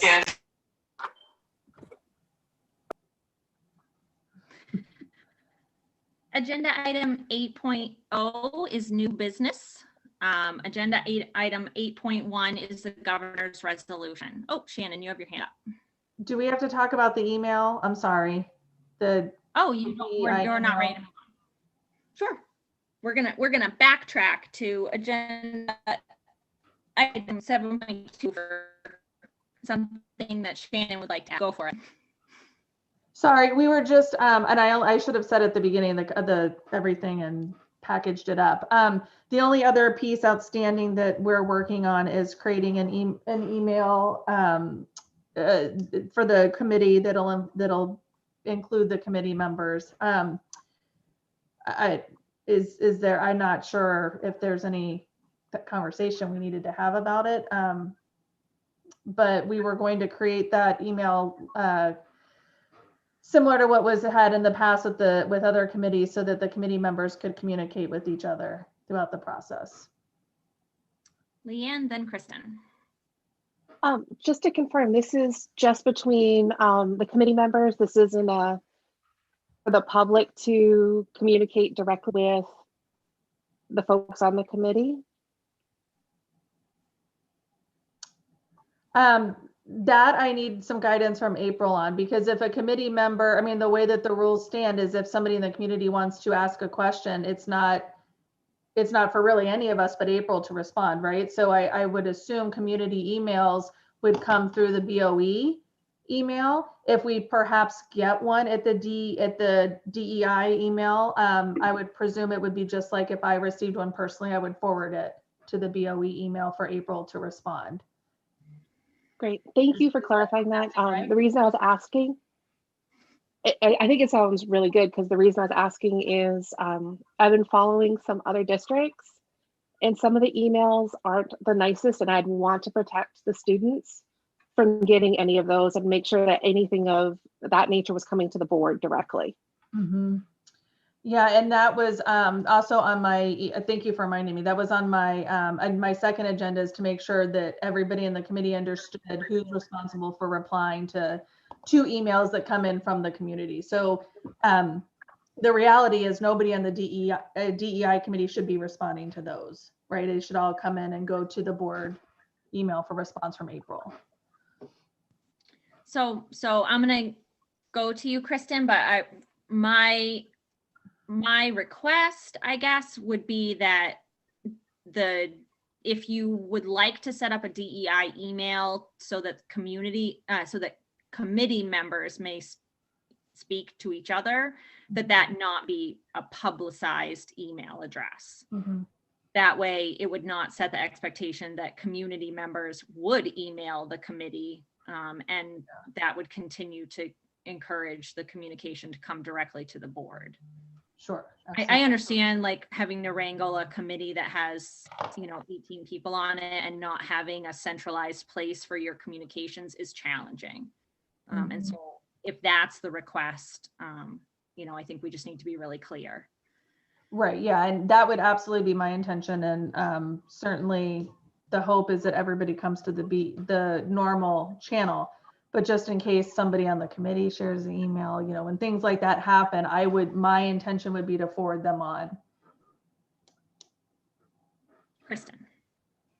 Can you just clarify for me, is this one email address that Alicia and Shannon will use, or are you saying that every member of the committee is going to get an email address issued to the committee? No, it would be almost like an email listserv, for lack of a better word, where everybody who's on the committee is a part of an email group.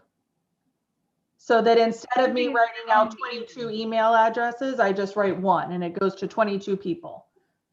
But to their personal account. So if they send an outbound email, it's using their own email address. Yes. Okay. Thank you. Question. Any other comments about setting up an email address for the committee? Okay. Shannon, was there anything else? No, that was it. All right. Now moving on to agenda item 8.0, new business. Agenda item 8.1 is the governor's resolution. So to give you guys a little bit of a background and to give the community some background, I adapted this resolution from boilerplate language that has been adopted and voted on for approval by Brunswick, Yarmouth, and Falmouth, all fairly recently. Sandy brought this to my attention as something that was gaining momentum in other communities. And so I wanted to bring that forward for the board's consideration. And I had asked Leanne if she wouldn't mind doing a screen share just so that people would be able to have the language. It is posted on the website. It has been posted with our supplemental materials all week. So people in the public could have access to it. And the long and short of it is a lot of words asking that the governor prioritize vaccinations for teachers. And so I am certainly willing to hear comments and questions on the idea of adopting this resolution. Nick. So I spent some time with it. I've been digging through the vaccine protocols with the federal and state level this week. And I have one issue with it that I wanted to talk to the group about and actually propose maybe a way that we can amend the language to address this. So I have this written out because I want to make sure I got it right. So I wrote, I have concerns about the language in the request expressed at the end of the proposed resolution, specifically giving, quote, immediate priority. Currently, phase 1B has been augmented and to split older Mainers to the top priority of the phase in two populations, ages 65 to 69 and then 70 plus. The latter group are currently the only members of phase 1B that are eligible for vaccination. The next group in line are the older Mainers ages 65 to 69, and then adults of all ages that are high-risk medical conditions. The language as written suggests that educators should be prioritized ahead of the other aforementioned phase 1B populations, and it is a position that I cannot support. Vaccination efforts across our country have focused on addressing our medically vulnerable populations in a hierarchy that experts believe will save the most American lives. And so what I've got here is the very last statement. I want to read it as it is, and then I want to say what my proposed change might be so the group can think about it. So at the very end, it says, it is therefore resolved that the Scarborough Board of Education finds a substantial public purpose exists to request that the governor and the Maine Center for Disease Control designate all pre-K school personnel as, quote, certain critical frontline workers, and further, as certain critical frontline workers, they be given immediate priority in phase 1B of the statewide administration of the COVID-19 vaccine. And what I'm proposing is that basically where it says the word designate in the second line, that we change that to designate all pre-K school personnel as certain critical care frontline workers and be classified as such in 1B of the statewide administration of the COVID-19 vaccine in alignment with the federal CDC phase 1B protocol. Basically, the only point of this for me is to make sure that I have a hard time with us saying that they should be prioritized above groups that right now supersede certain critical frontline workers in the hierarchy of phase 1B. Can I ask a clarification question, Nick? You read pre-K. Did you mean K-12? I did mean pre-K-12, yes. Okay. Sorry. Thank you. No problem. I just wanted to make sure. Yeah. Comments? You want to make a motion to amend? I would love to. I was going to make a friendly amendment or a motion to amend, whatever one's more appropriate, to change that last language that I read, basically removing the immediate prioritization piece, because I like it.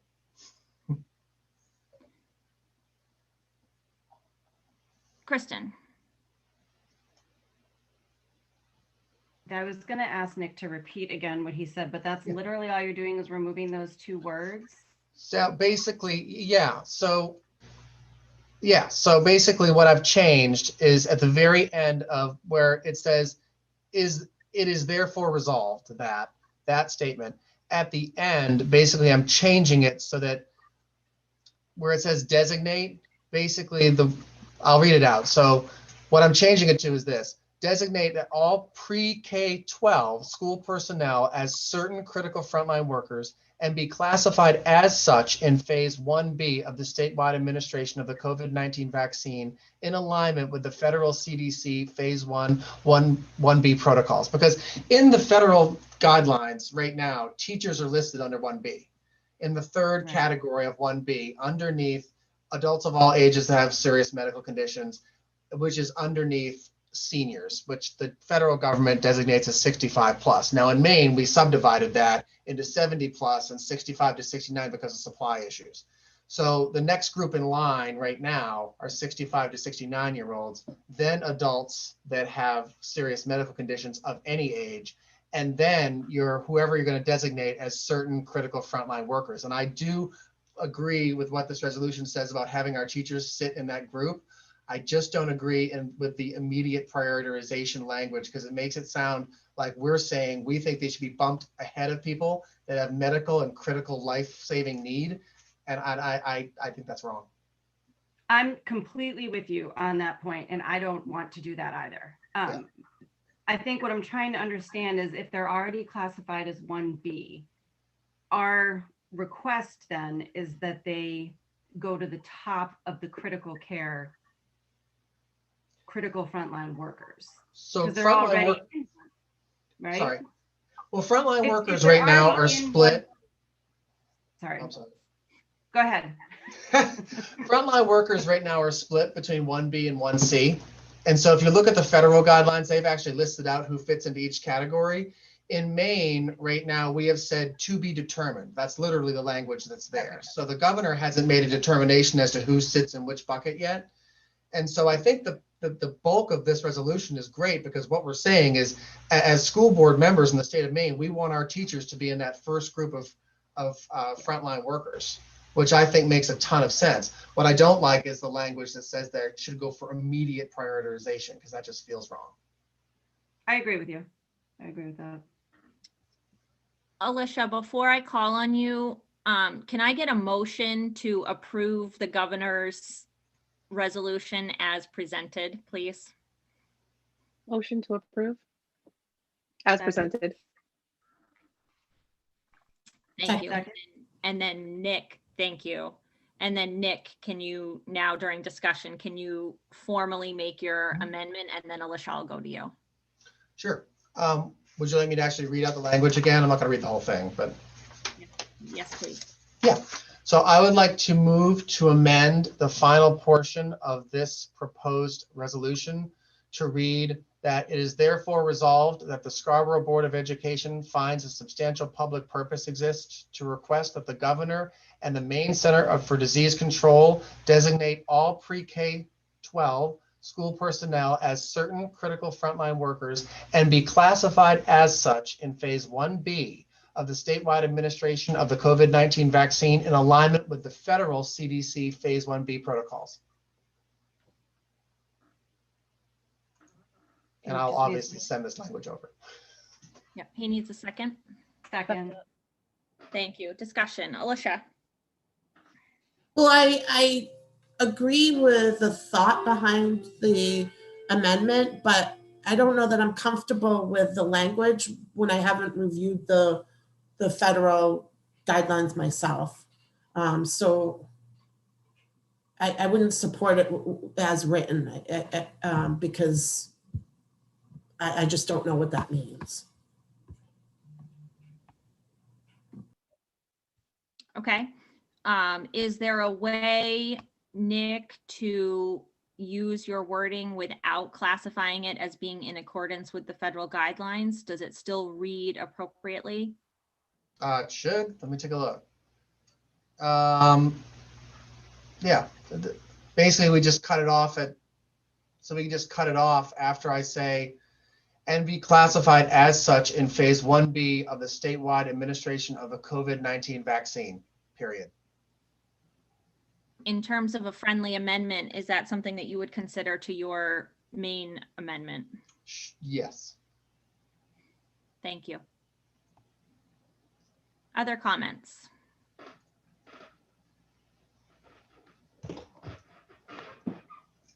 Okay, are we ready to vote on Nick's amendment? Okay, Diane, could you call the vote, please? Yes. Amongst all of my paperwork here. Mrs. Giftis. No. Dr. Gill. Yes. Ms. Casalonis.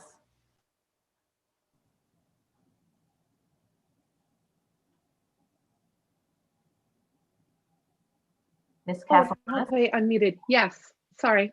That's okay. Ms. Layton. Yes. Mrs. Lindstrom. Yes. Mrs. Seither. Yes. Mrs. Turner. Yes. Mr. Bennett. Yes. And Ms. Giftis. Yes. Okay, now we're back to the main motion. Does anyone have any other further discussion on the main motion?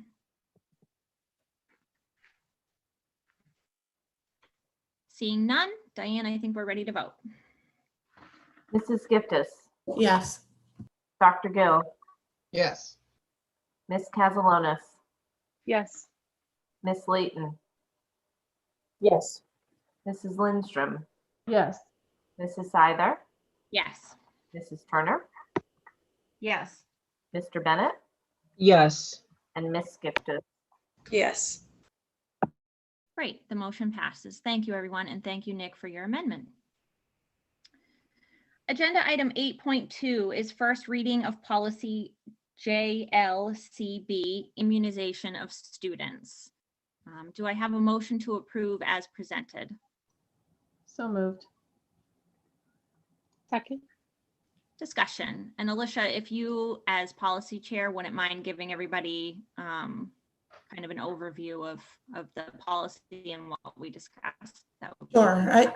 I mean, you've had the proposed policies, so I'm not going to go into depth too much. I'll just say JLCB is being amended to draw us in line with the statutory changes for immunization that will be effective September 1st of this year, in which it will ban non-medical immunization exemptions with an exception for those students currently receiving special ed services.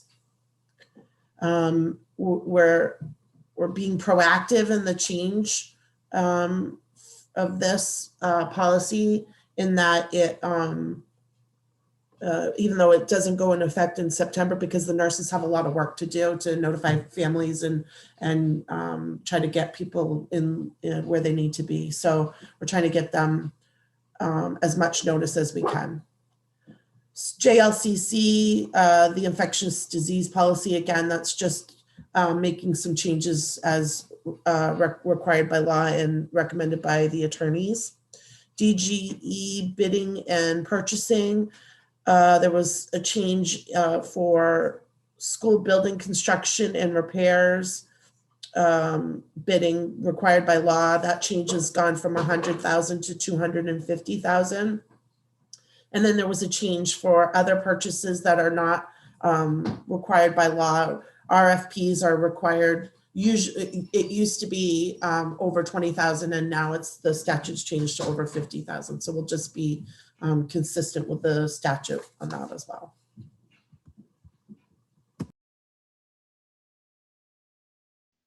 Thank you. Are there questions on, well, let's take questions on policy JLCB first, and then we can move on to further discussion. Kristen.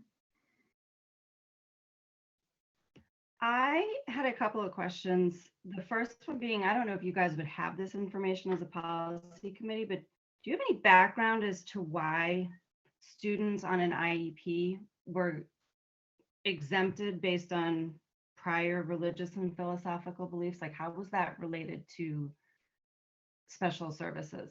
I'm not seeing the connection why. I think I read that that was like a compromise for the legislation, and it sort of addressed some of the homeschooling constituency as well. And so, I mean, I didn't follow the legislation as it was being developed, but after that, I'm pretty sure that that's what I read. And the other one, I don't know, maybe it's a question for Diane, and I don't even know if this is the appropriate place to ask it. But if students can't enroll if they don't get the vaccinations, what becomes of our obligation to students if they're not enrolled because they're not complying with the immunizations? So because it's state statute that students have to be immunized, if they are not immunized, they can't attend school because they're considered a potential health threat. And again, that's all by statute. So, and we have no responsibility at that point to that student if that's the choice that their family makes. Am I understanding that correctly? Right. So in order to enroll in school, you need to be able to demonstrate that you have those vaccines on board. Okay. And so for existing students, this is a place where our nurses have struggled because, as all of you know, as parents, there are different guideposts as your kids, get older around what vaccines are necessary. And so, each year our nurses spend a significant amount of time following families and making sure that they're getting the records that they need.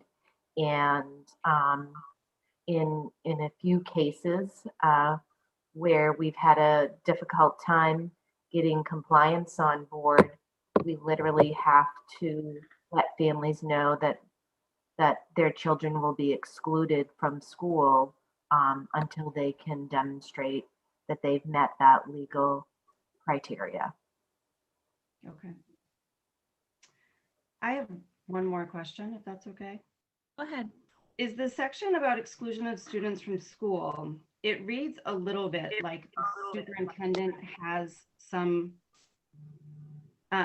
discretion over which students are, I'm trying to think of which part I had. So it makes it sound like the superintendent has some choice in the matter, but really they don't. Or is that section referring to other communicable diseases that are not covered under the mandated vaccines? Does that make sense?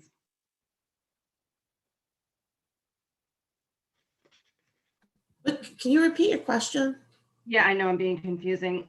This part where it says exclusion of students from school, and it says the superintendent shall, I'm trying to think of the part that, let me get to the part that I was confused about. I think it's the whole thing. It makes it sound like the superintendent, like there's some gray area that there's a decision to be made, but is that, like, if the students have to get immunizations, why is there a thing about excluding them for a period of time based on, or is that in reference to communicable diseases that aren't covered by the immunizations that are required by the new statute? Wait, are you looking at immunizations or communicable diseases policy? Sorry, Alicia, I looked at this forever ago, and in my head it made sense then. Where it says like any such student shall be excluded during the period of danger as defined by health officials or until the student receives the necessary immunization. Like, why is that even a thing? Because that student shouldn't be in school. So for example,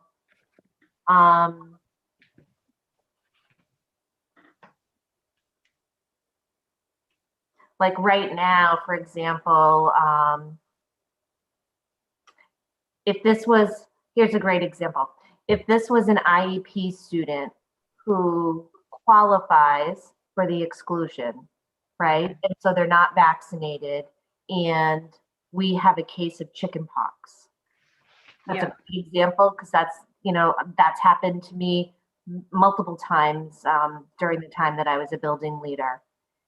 If there's a case of chickenpox, anyone who is not vaccinated has to be excluded from school for a certain period of time. Like for chickenpox, it's 21 days, and then they can return to school. And so when those situations happen and those students have to be excluded, parents are informed about that. And in some cases, some of them do choose to go and get a vaccine. Right. So this section, as of September, will only apply to the students who are exempted. Correct. Okay. Right. I think that was my confusion. Yep. Did that help? Yeah. Okay. Any other comments?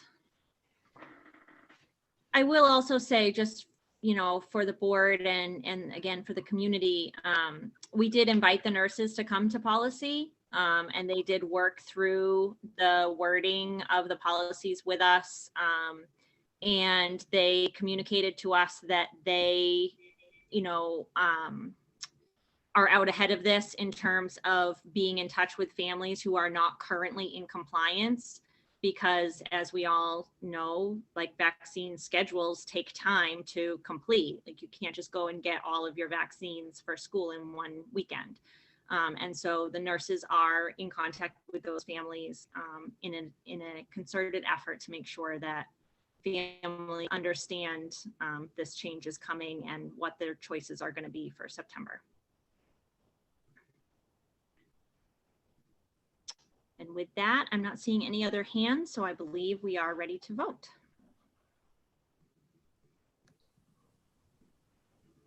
All right. Mrs. Giftis? Yes. Dr. Gill? Yes. Ms. Casalonis? Yes. Ms. Layton? Yes. Mrs. Lindstrom? Yes. Mrs. Seither? Yes. Mrs. Turner? Yes. Mr. Bennett? Yes. And Ms. Giftis? Yes. Thank you, everyone. 8.3 is first reading of policy JLCC, communicable infectious diseases. Do I have a motion to approve as presented? So moved. Second. Discussion. Sorry, I combined my discussion all at once. I'm tired. That's okay. Are there any further questions for Alicia or Diane on policy JLCC? And again, this is first reading, so these will come back to the board again. If you come up with something or you need to communicate, there's still time for that. So with that, I think we are ready to vote. Great. Mrs. Giftis? Yes. Dr. Gill? Yes. Ms. Castellanos? Yes. Ms. Layton? Yes. Mrs. Lindstrom? Yes. Mrs. Seither? Yes. Mrs. Turner? Yes. Mr. Bennett? Yes. And Ms. Giftis? Yes. Excellent, thank you. Agenda item 8.4 is first reading of policy DJE, bidding and purchasing requirements. Do I have a motion to approve as presented? So moved. Second. Discussion, thank you. And again, Alicia gave the updates. You know, a lot of what we discussed in policy was just increasing those bid amounts to stay current with inflation. A lot of those policies hadn't been updated in quite some time. And so that actually came as a staff request to take a look at some of those numbers to make sure that we were able to be competitive and still be responsive to today's market. Is there any questions or discussion? No, I think we're ready to vote. Thank you, Diane. Mrs. Giftis? Yes. Dr. Gill? Yes. Ms. Castellanos? Yes. Ms. Layton? Yes. Mrs. Lindstrom? Yes. Mrs. Seither? Yes. Mrs. Turner? Yes. Mr. Bennett? Yes. And Ms. Giftis? Yes.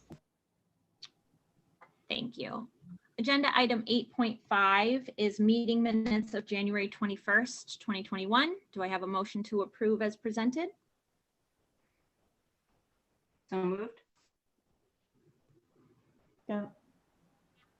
Discussion? I think we're good. Thank you, Diane. Mrs. Giftis? Yes. Dr. Gill? Yes. Ms. Castellanos? Yes. Ms. Layton? Yes. Mrs. Lindstrom? Yes. Mrs. Seither? Yes. Mrs. Turner? Yes. Mr. Bennett? Yes.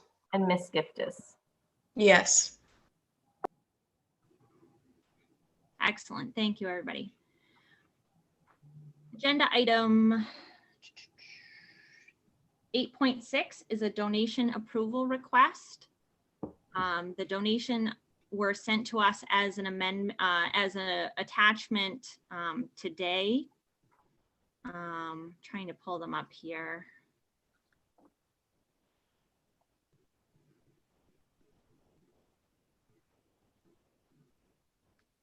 I apologize. They were sent to us as a amendment, as an attachment yesterday. I'm going to go ahead and read the donations because I think that it warrants public thanks for sure. So we have received a number of generous donations for the backpack program in recent weeks, with several reaching the threshold for school board approval. They are $800 from Jane Thrift, $500 from the Scarborough High School school store, $500 from Jen and James Skillings, $6,670 matching gift from Unum from the Puckettes, and that's their November donation. We had an anonymous donation of $500. We had an in-kind donation of 4 pallets of Dole fruit cups valued at approximately $1,650. We respectfully request that the school board approve acceptance of these donations on behalf of the backpack program with thanks. Do I have a motion to approve as presented? So moved. Second. Discussion? None other than we are always so grateful. And I know that everyone on the board, usually votes yes with thanks. And so thank you very much to our amazing generosity, the generosity of our community. And with that, I think we're ready. Mrs. Giftis? Yes, with our thanks. Dr. Gill, Yes, and thank you. Ms. Castellanos, Yes, and thank you. Ms. Layton, Yes, thank you. Mrs. Lindstrom, Yes, and thank you. Mrs. Seither, Yes. Mrs. Turner, Yes, and thank you. Mr. Bennett, Yes, and thank you so much. and Ms. Giftis. Yes, and thank you. Excellent. Sarah, I see your hand is up. People, I don't know how to do this the right way, but I'm feeling like I was like quickly reading a little bit more about the vaccination thing, and I feel like I need a little bit more clarification on the decision we made, and that I might want to backtrack. Is that allowed? How do we open it back up for discussion? I'm really testing your parliamentary procedure knowledge. Yeah, at this point, you are beyond my napkin knowledge of the procedure. Let me think. So it was a motion that we approved as a board. It passed, and you voted in favor of the motion, which to me means that you can bring the motion up again.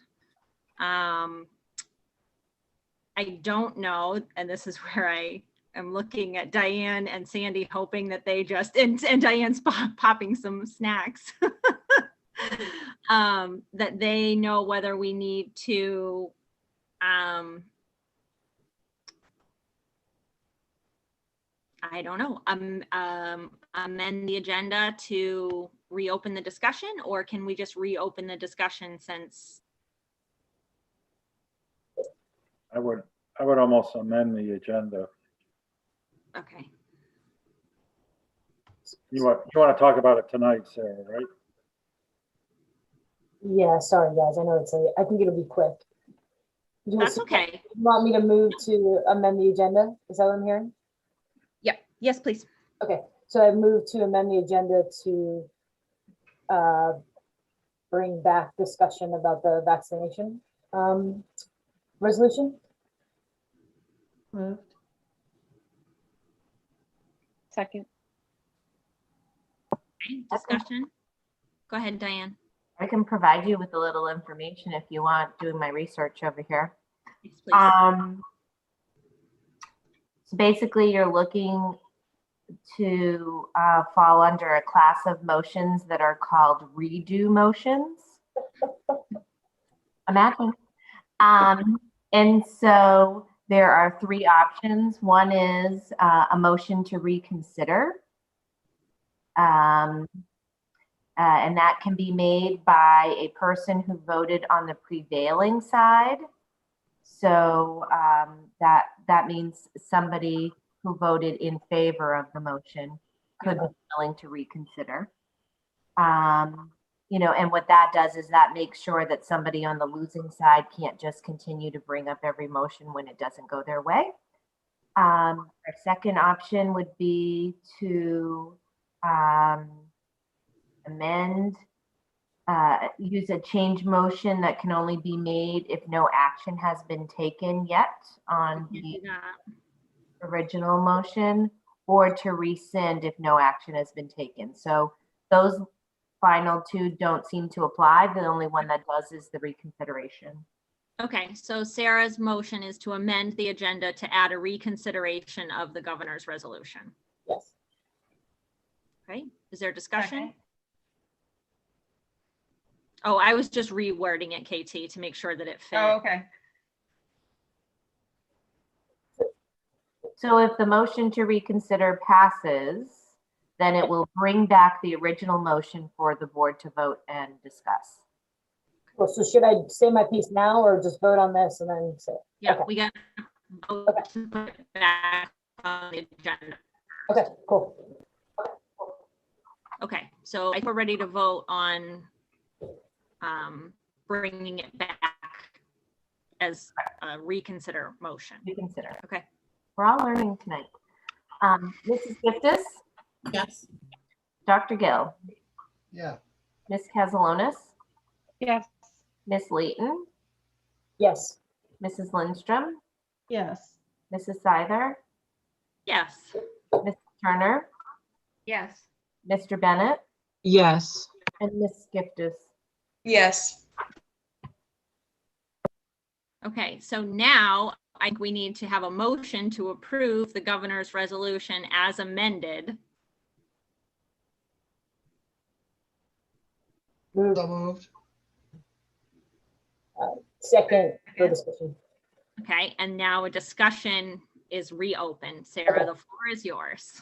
Thank you. So Nick, this may be really quick, but I just want to clarify, and I think the intent behind the whole resolution is just to say, like, let's give priority to teachers and whatever way possible. And I think we've accomplished that with what we did. But in reading it again and then looking at the main COVID website, I think what it was, the resolution as written was trying to do was to say in the critical frontline worker category, which as you stated is kind of in a to be determined, there's a number of different categories of people that fall into that. So it's postal service, agriculture, public transit, grocery store workers, and teachers. And so as I interpreted the resolution, it was to say, out of all of those people in that category, let's make sure teachers are at the top, which is something I do support. I agree with you, though, that they shouldn't move above, you know, older Mainers or adults with high-risk medical conditions, right? But I don't think that's what the resolution is suggesting. And maybe maybe just a restatement of what you said might help to make me feel more comfortable, because I was feeling very queasy after making this decision and everything. Okay, let me pull. Nick, did you send it to the full board or just me? Just to you. Okay. Could you maybe just pull it up on a screen? Is that? Yeah, give me a minute. Can you also tell us where you're looking? Me? Yes. It's main.gov/COVID-19/vaccines. If you just go to main.gov/COVID-19/vaccine, you find your way there under phases, and then Yeah, that's right. Yeah. I've got it. definition of critical care workers or critical frontline workers. Yes. So what the resolution failed to say in the original language, and what I've got right here is that we designate all pre-K-12 school personnel as certain critical frontline workers, and further, as critical frontline workers, they be given immediate priority in phase 1B of the statewide administration of COVID-19 vaccine. So what that says to me is that because they want to have immediate priority in phase 1B, and right now phase 1B is not wide open. It's kind of like the door is cracked open, and only the very top priority within that phase is being given access to the vaccine. And what this says with immediate priority in phase 1B to me says that we would be immediately giving them priority to the vaccine under that phase above other groups that are in that phase, because it's tiered out right now. It's in the federal guidelines, it's not. In the federal guidelines, it's just 1B, the door's open, then we'll open 1C when 1B's open. But Maine's taken a much more separated approach to it because of limitations in supply. So I guess, you know, for me, I just felt like the immediate priority piece to me read like we're saying that we're not only are we calling them certain critical frontline workers, which already puts them, by calling them certain and not just frontline workers, the certain is what gives them access to 1B and not 1C. And then the big bold further, and in all caps, to me says that not only are they critical, certain critical, furthermore, we're also moving them to the head of the line. I may be overreading it, but to me, when I read it, I was like, this feels dirty to me, because it's the only time I've seen anything in any of these vaccine protocols that moves someone up the line for any other reason than immediate medical need. Alicia, Kristen, then Shannon. I was just wondering if Leanne could share her screen again, because I don't have two screens and I have to go back and forth. But can we address this just by saying of 1B for certain, to the front of certain critical frontline workers in category 1B? Is that what you're saying? Yes, exactly. Yeah, that's good. Nick, do you agree with that? I think we're saying the same thing. We're just talking about changing the language slightly. Yeah, I mean, if you have language that's clearer than mine, you want to propose it, I'm fine with that. I just don't want to. I want to make sure. I may not, but it would be helpful if we could see. Do you want to see? Yeah, I can. I have my language up if you want to see it. Oh, this is you. Okay. No, this is. Yeah, that's Leanne. That was Leanne. Yeah. Just take out my. No one needs to read my little speech, so I'll take that out. And let me share this. I think it's this one.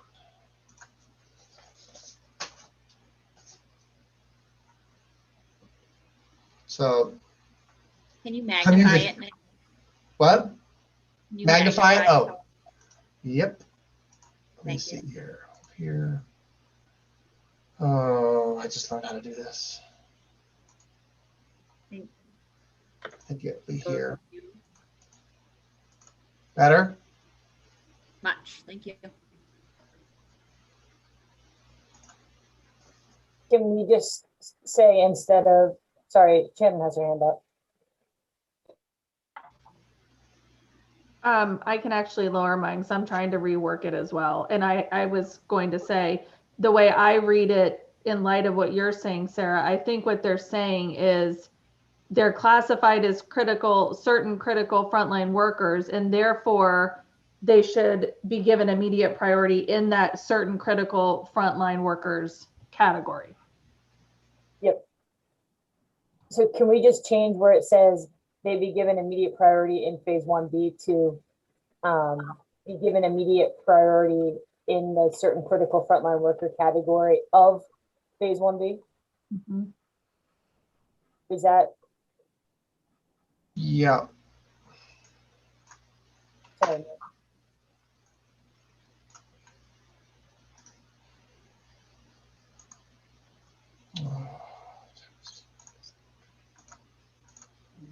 All right, so given immediate priority within the certain critical workers in phase 1B, is that what you want? Yep. Is that, what is it? Yeah, I guess we can vote on it. But I think satisfies the pit in my stomach.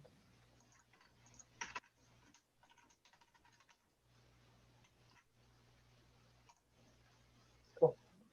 How's that? So April, do you need me to make a formal friendly amendment? Yes. And further, that probably we don't need 3 of those. And further,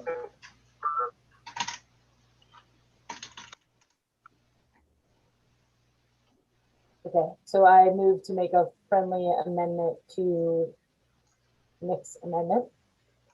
That reads, it is therefore resolved that the Scarborough Board of Education finds a substantial public purpose exists to request that the governor and the Maine Center for Disease Control designate all pre-K-12 school personnel as certain critical frontline workers, and further that they be given immediate priority within certain critical frontline workers as part of phase 1B of the statewide administration of COVID-19 vaccine.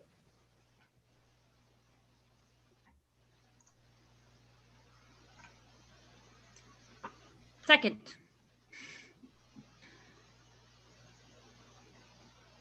And now discussion.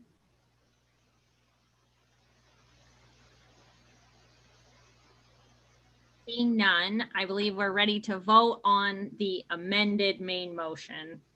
Since Nick accepted it as a friendly amendment and we accepted his amendment, I think we can just vote on the main motion. Oh no, I don't know if that's true because Sarah made a formal amendment. So let's vote on Sarah's amendment. And I can withdraw. I withdraw my formal amendment. You can't. You Why can't. not? You gotta vote. Robert's Rules of Order. Ugh. We gotta vote twice. We'll do it quick. Okay. Mrs. Giftis. No.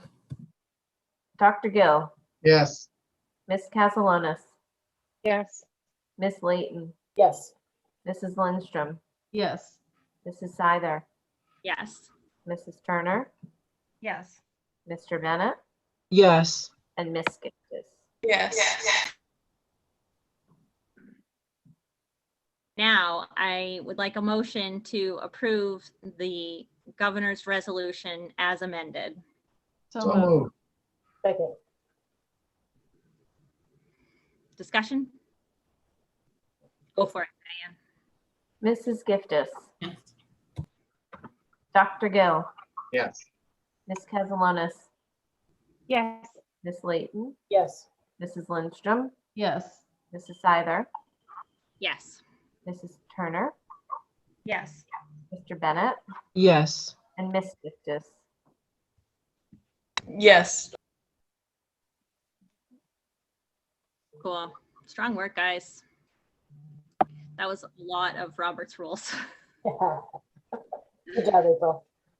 Agenda item 8.7 is appointments. Agenda item 8.7.1 is high school co-curricular appointment, which was sent to us by Kelly yesterday. And so do I have a motion to approve as presented?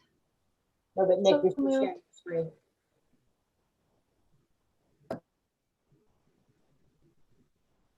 Second. Is there discussion on the appointment? Seeing none?